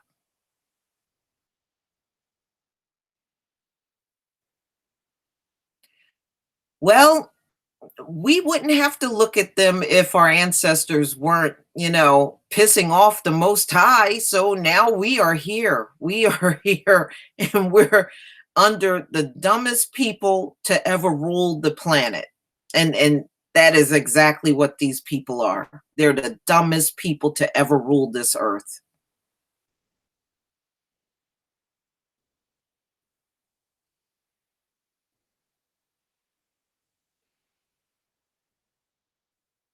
Yeah, well, see, Mexicans, Kathy, they are in all of the border states.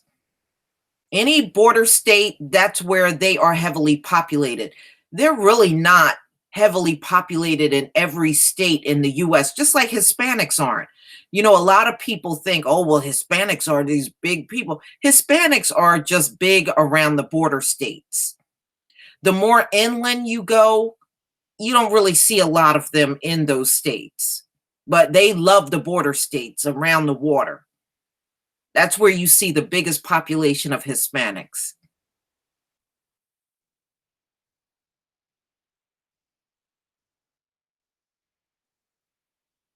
Hispanics are not even big globally. Most of them are in just certain parts of the earth, but when you start going to like the Arab nations and stuff, there's not a lot of Hispanics there. Hispanics are only big in certain parts of the world. They're not global, though. That's the thing. You know, you wouldn't go to Russia and find a bunch of Hispanics there, or you wouldn't even go to most of the Middle East and find a bunch of Hispanics there. It's only in certain locations on this globe is where they're located, like South America, you know, and in the islands in Florida, just certain places, California. But globally, Hispanics are not really that big. They are not everywhere all over the globe like Black people are. We're in more places on this globe than they are.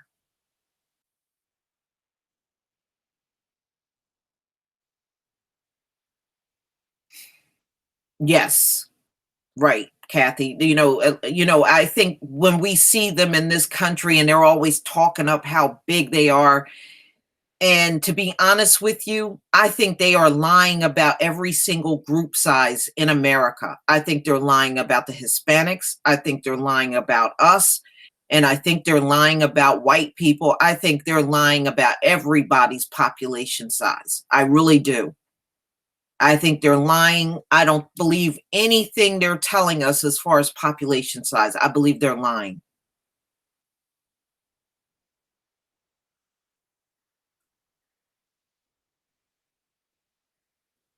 Right. The border states were part of Mexico. And that's where most of them live. They live in border states.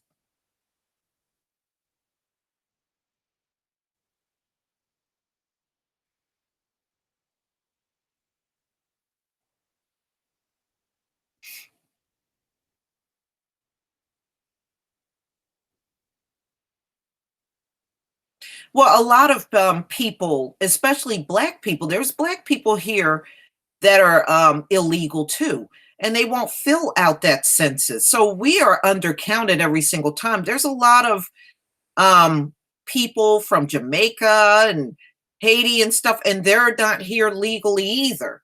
So they don't fill out that census because they fear deportation.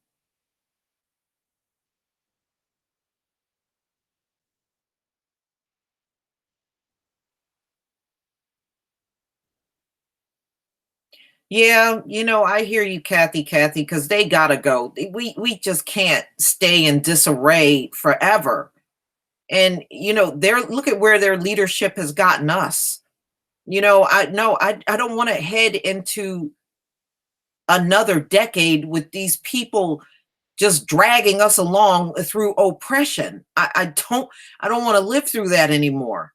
They gotta get out of the way. The Most High got to start getting them out of the way. There is no future for us with these people leading. It just isn't. Not the kind of future we deserve and we should have.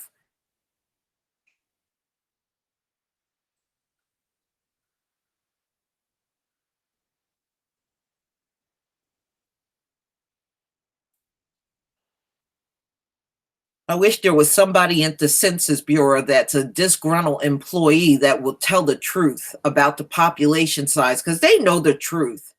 They know the truth, but they won't reveal it. But I don't believe they're telling the truth about the size of the Hispanics. I don't believe they're telling the truth about the Asians. They're definitely not telling the truth about us. And they're certainly lying about how big their population is, because they are not that big. They are definitely not. These European whites are definitely not that big. I'm not buying it.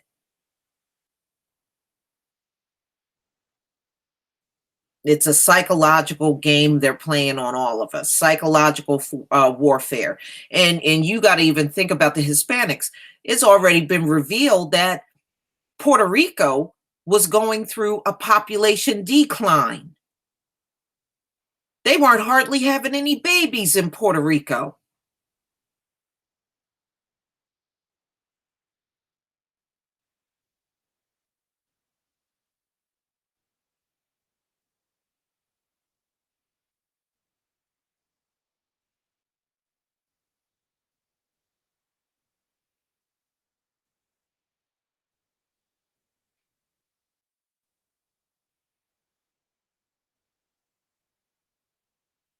No, they're going to be wishing for that for the rest of their life. I can tell, they're going to be wishing to be white for the rest of their life. It's never going to happen. It's never going to happen. And you can tell Trump don't even consider them as white. Look at how he treated Puerto Rico during the Hurricane Maria. Look at how he treated them. He doesn't, they don't see them as white. See, they're only white as far as padding the numbers. But as far as coming here and taking advantage of preferential treatment, Puerto Ricans don't get that. They don't get that.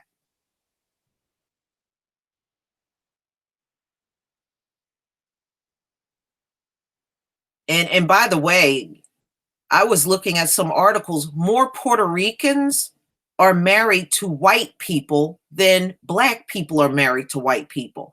But see, when they push the narrative in this country, they always tell you that more blacks are married to white people, and actually more Hispanics are married to white people than black people are married to them.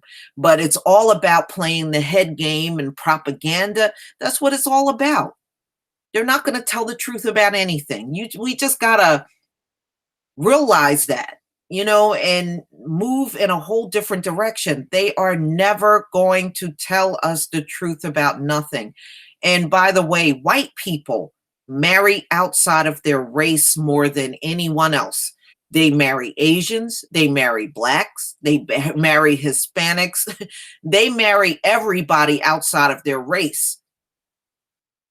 But they always try to put that on, especially black men.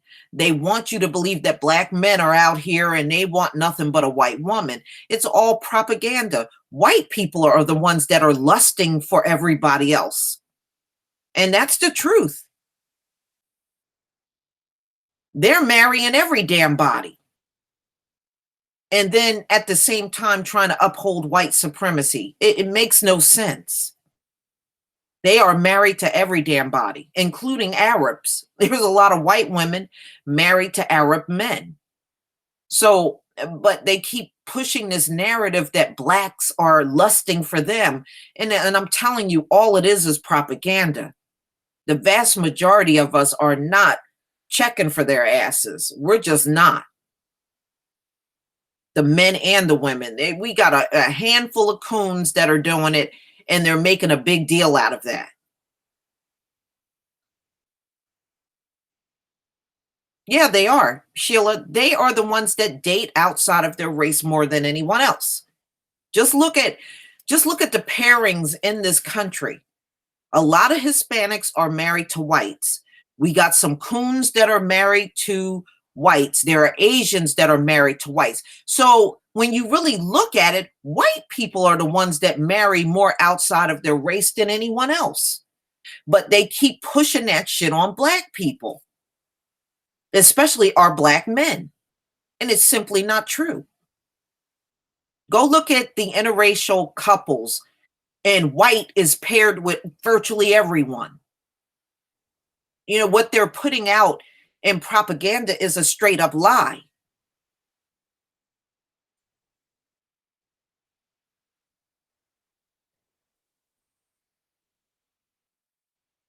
Oh, I'm not surprised about that, MC Lit. I'm not surprised. Like I said, the one that's having sex with a bunch of men outside of their race are white people. Look, when you see them with gay couples, a lot of these, even the most racist white gay man still wants a black man. He'll still want a black man.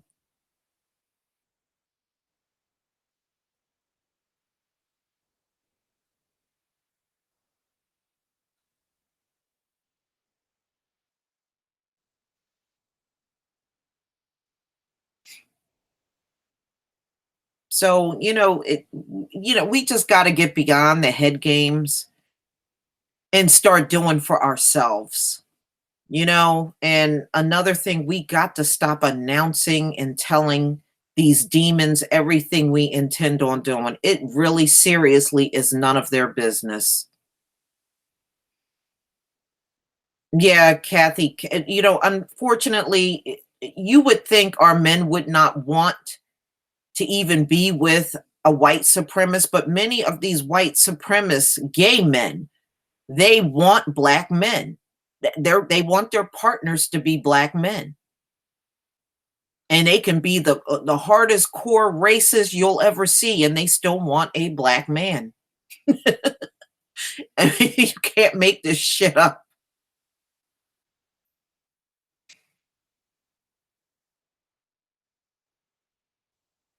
Yeah, they always do.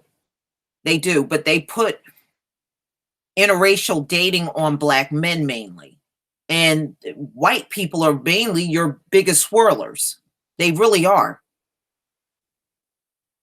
Our problem is we just don't push back hard enough when we should. They try to damn near dump all of their negativity on us, every ounce of it.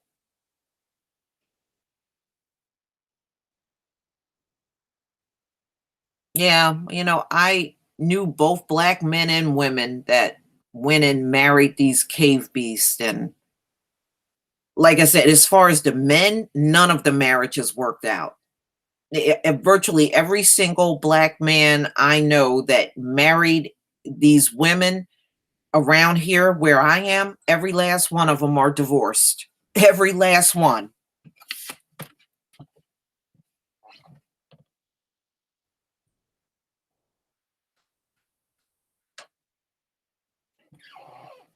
And that just go to show you the curses are real. You know, the Most High, he's not with these marriages with these cave people. And that's why so many of them end up divorced.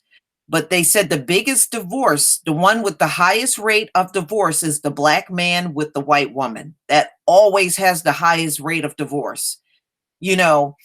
And that should just go to tell you the Most High is not going to bless those marriages. He's not. And that's why those marriages, when those black men get a pocket full of money and they jump up with these white women, they always go through a terrible divorce. It's always a bad falling out. It's all kinds of issues, but they'll still want to do it. So what you going to do? And we've seen it unfold out in the media over and over. The marriage falls apart, and she resorts to calling him a nigger. I mean, even some of these black guys around here that divorced these white women, a couple of them told me at the end of their marriage, when things start going south and was not working out, she was in the household calling them niggers. And I was like, I'm not surprised. I'm not surprised.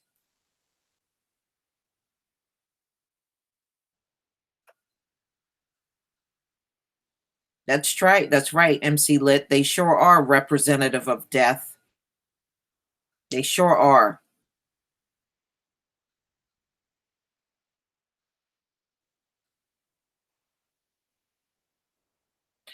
I believe True Royal, he got one in Scotland.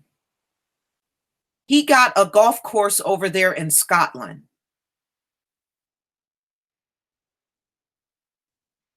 Yeah, yeah. And not only that, you bring up a good point, True Royal. A lot of times when these black men end up in marriages with these white women and it goes wrong, yeah, there's times when some of these brothers were plotted on by these white women to kill them off, and I mean, it's a shame, but you're going to see more of that. And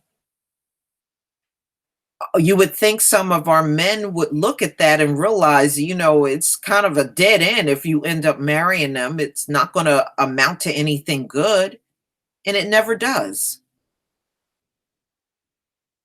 And one guy even told me, one black guy that was married to a white woman told me, he said when he was in the marriage, after a while, he felt like a slave. He literally told me that he felt like a slave.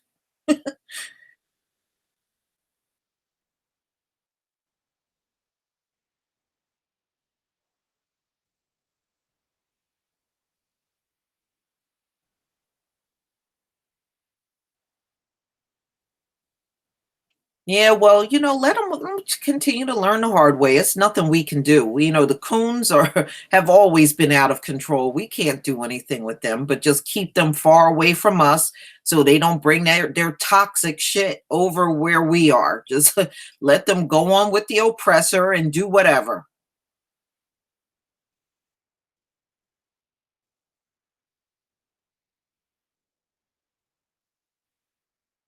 Well, some of these coons, I'm starting to believe their pineal gland is calcified too, right along with the caucasoid. They sure act like it.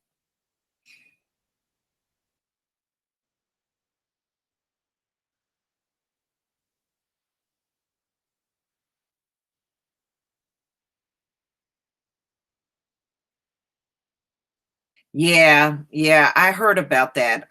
The handy fan with. I heard about that.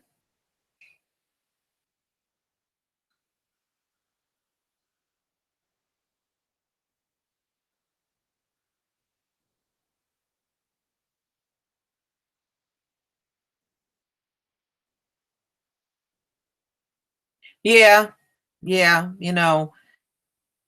that's on them. And the thing is, when it comes time for divorce, those white women are going to clean their clock. They are going to clean their clock. I know one of the guys around here that got a divorce. The court ordered him to give his ex-wife $60,000 plus on top of that, $2,000 a month in child support. That's the hand he got dealt with in court. And now he's walking around here talking about, I'll never marry another one. Well, that's, yeah, because she's cleaning him out financially. She's cleaning his ass out. But see, they don't want to believe those things are going to happen, and it always does. Now you got to take care of your hybrid woman and take care of your kids that you had with her, and she's cleaning your butt out. In fact, I think she even tried to take him to court to get even more money out of him. So, you know what? That's the hand. That's what you wanted. You wanted her, so this is what you got to deal with now.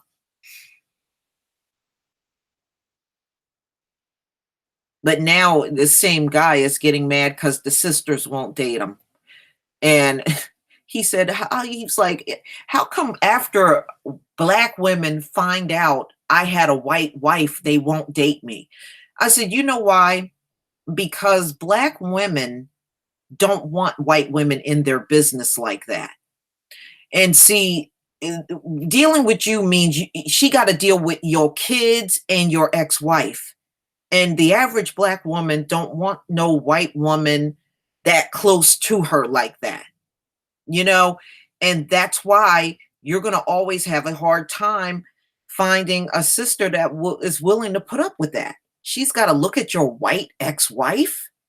No, you might find a sister that's so tired of being lonely that she'll deal with it. But the average one, they ain't going to put up with that shit. They ain't going to sit there listening to your ex-wife run off at the mouth and then y'all fighting over the kids. Most black women ain't going to sit around and take that shit. So he's all upset because he's having a hard time finding a sister.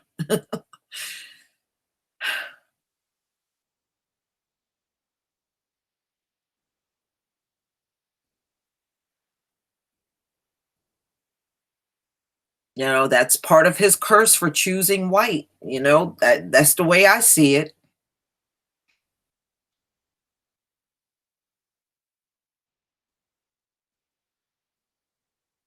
No, see, after he's done the damage of being with a white woman and having children with a white woman, now, that everything fell apart. Now he wants a sister. So now you expect the sister to deal with your ex-wife, deal with your half-breed kids, and put up with all the fallout because they're constantly fighting. He's constantly fighting with this white woman too, you know? And then he says things like, I'm going to get me a black wife and I'm going to have my black wife beat up my white ex-wife. And I said, that's not flattering to a Black woman.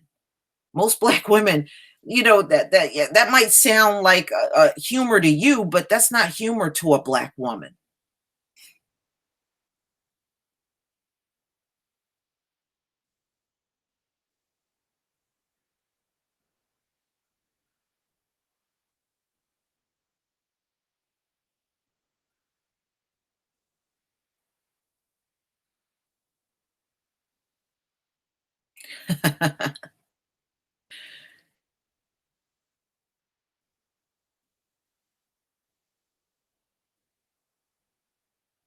Yeah, I saw that, True Royal. I saw that. But you know what? That's very common. I'm telling you, when those white people, especially those athletes, they're always getting divorces. Okay. When the white women leave, they clean their butts out. They clean them out. But you know how those coonish Black men are. They don't believe these women are going to do it. They believe that it's love and, oh, you can't help who you love and all that stuff. And I tell you what, she know how to help herself to that money when things don't work out. You, she don't care.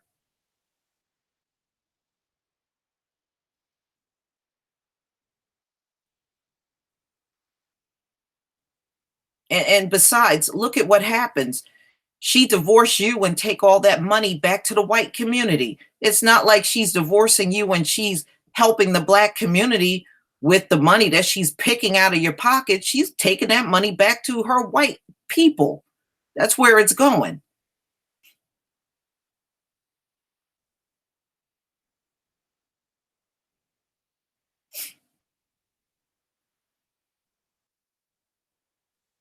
Yeah, you're right, Cap. I don't glorify these Black women that are laying around with the most smelly cavemen either. I'm sorry. When I look at that, I nod my head because that's pathetic too to me.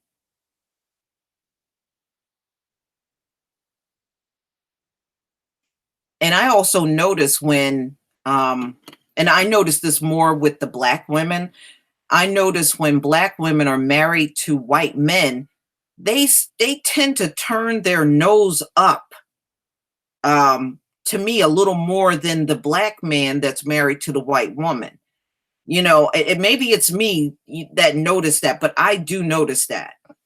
They act like they got some kind of status or something. And at the end of the day, honey, sister, you still a nigga to them. Okay?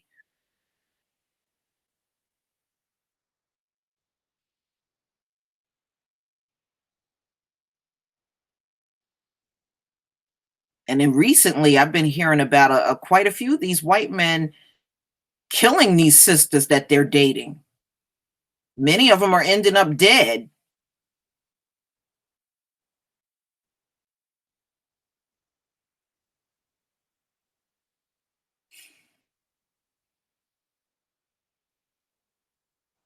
No, me either. I don't support them either. I don't care if it's a Black man or a Black woman. I don't support that shit and I don't agree with it. Uh-uh. That's all, Kathy. We're just a fetish to them. It's really not love at all. You're a fetish. You're a fetish. And that's why you'll see white women bragging about they got a Black man and, oh, they're better with Black men than Black women, which they're not, because their divorce rate is much higher than a Black man and Black woman that's married. Their divorce rate is much higher if they got a Black man. So they brag about it because that Black man is a fetish. It's a fetish to them.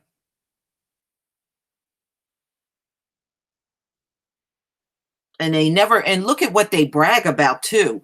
They never say, my Black man is intelligent and he works hard and, and he's really smart. He teaches me things and this. No, it's all about his appearance. It's all in his appearance. and it's nothing else. That's the only thing they ever brag about, and that's how you know it's nothing but a fetish. That's all it is.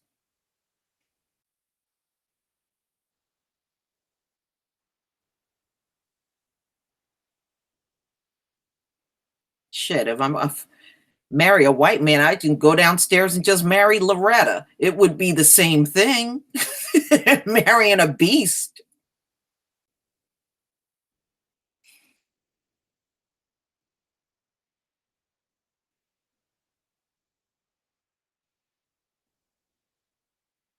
Really, it's no different for them, Sheila Moore. In fact, a lot of white women are complaining about how black men are leaving them and their biracial child and not taking care of them, not paying child support, not doing anything. So, not really. Not really.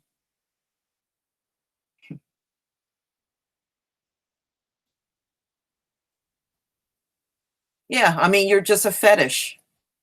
You're just somebody they're just happy to they caught their little Negro that they get to lay with every day, and you know, let's face it, let's talk real, y'all.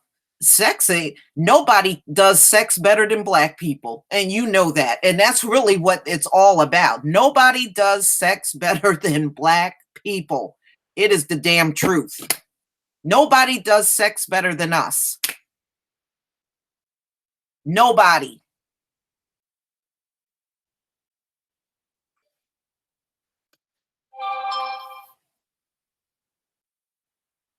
I mean, let's face it. I mean, I know, people talk about the black men and sex, but damn it, black women can throw down in the bed too. Okay? It's the damn truth. We can. And that's what they're after. That's what they're after. They know it.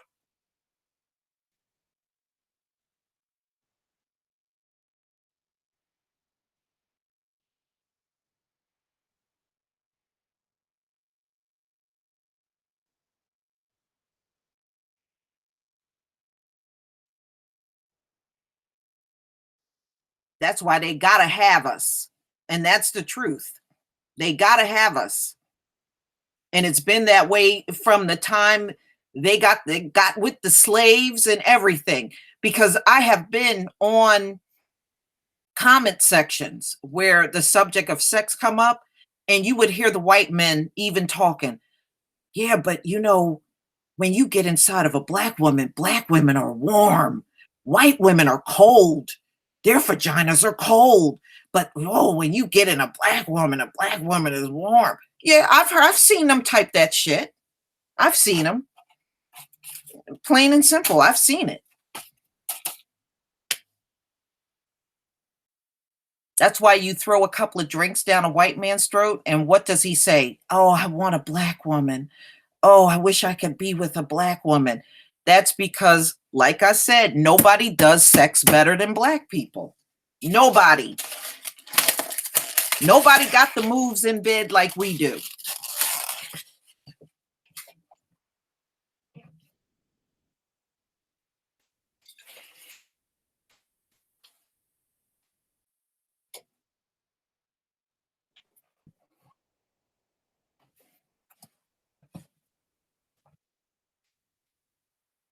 It's the truth.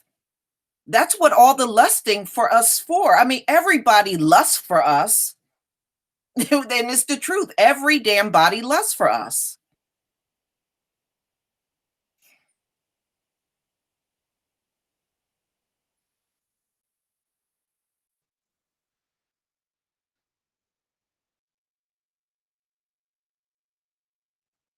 That's why there's so many white women trying to dive on the black man, because she knows she ain't getting shit from her man. And her man, in the meantime, is out here raping because he can't get none. That's why his ass is out here 67% raping, because he ain't got no game and he can't get none any other way. He gotta rape for it.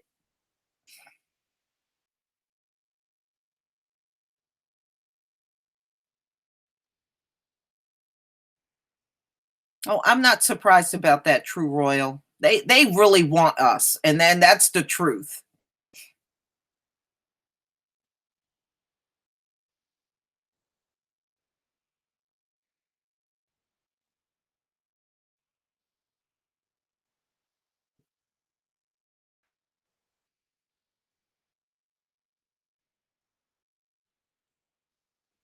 Oh yeah, I used to when I used to go out to happy hour after work, back in my naive days, and I used to work with white folks and we would go out to happy hour. I would go once in a while and they would sit next to me. We would sit at the bar and the white women be like, "What's it like to be with a black man? Are they really big?" Yeah, they ask those questions. I kid you not. Are they really big or is they big as I heard black men are bigger than white men. Is that true?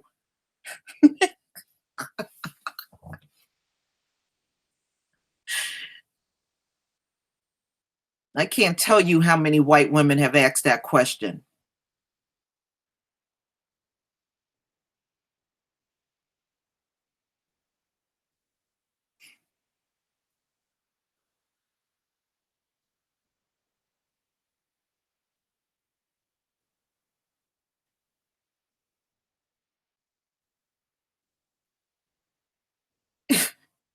You said yes, right?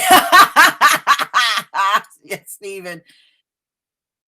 I don't know. I ain't never been with them, but I was never disappointed by a black man. Let's just put it that way. Uh. I'm just not attracted to them, and they smell funny. I just can't. I can't. I think if I turned over in my bed and saw a white pasty face next to me, I'm gonna have a heart attack and die.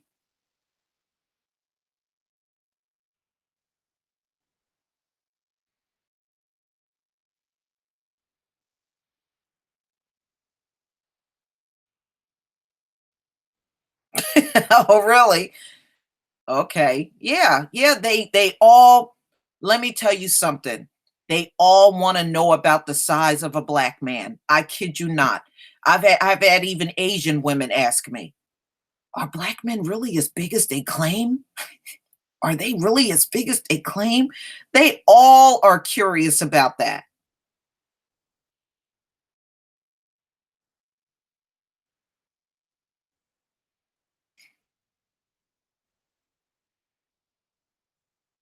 Shit, no, and I don't think anybody has asked me about no white man, not that I can even recall.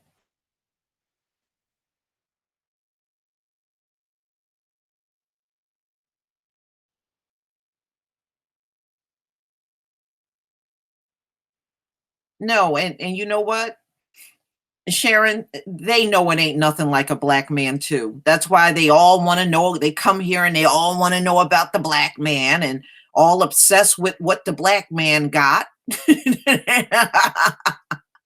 But that's how it is. They are totally obsessed.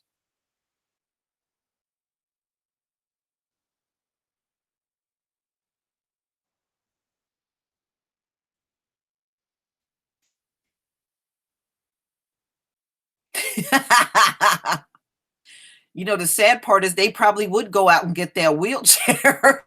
They would go out and get the wheelchair.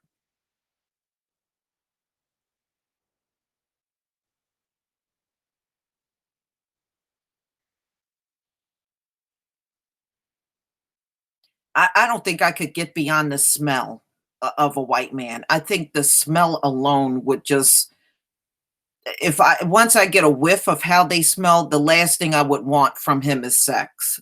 Okay. Woo, I can't get beyond that sulfuric smell. I just can't.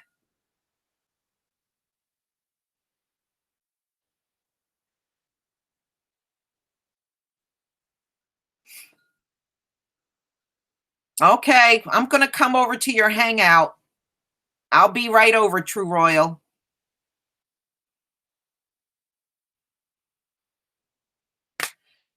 All right, y'all. I'm going to go ahead and conclude, and we will pick up with this book next week and finish it out. But I thank you all for coming and my patrons. Thank you. Always a pleasure coming together to talk to the family. Y'all enjoy the rest of your night. Shalom, family.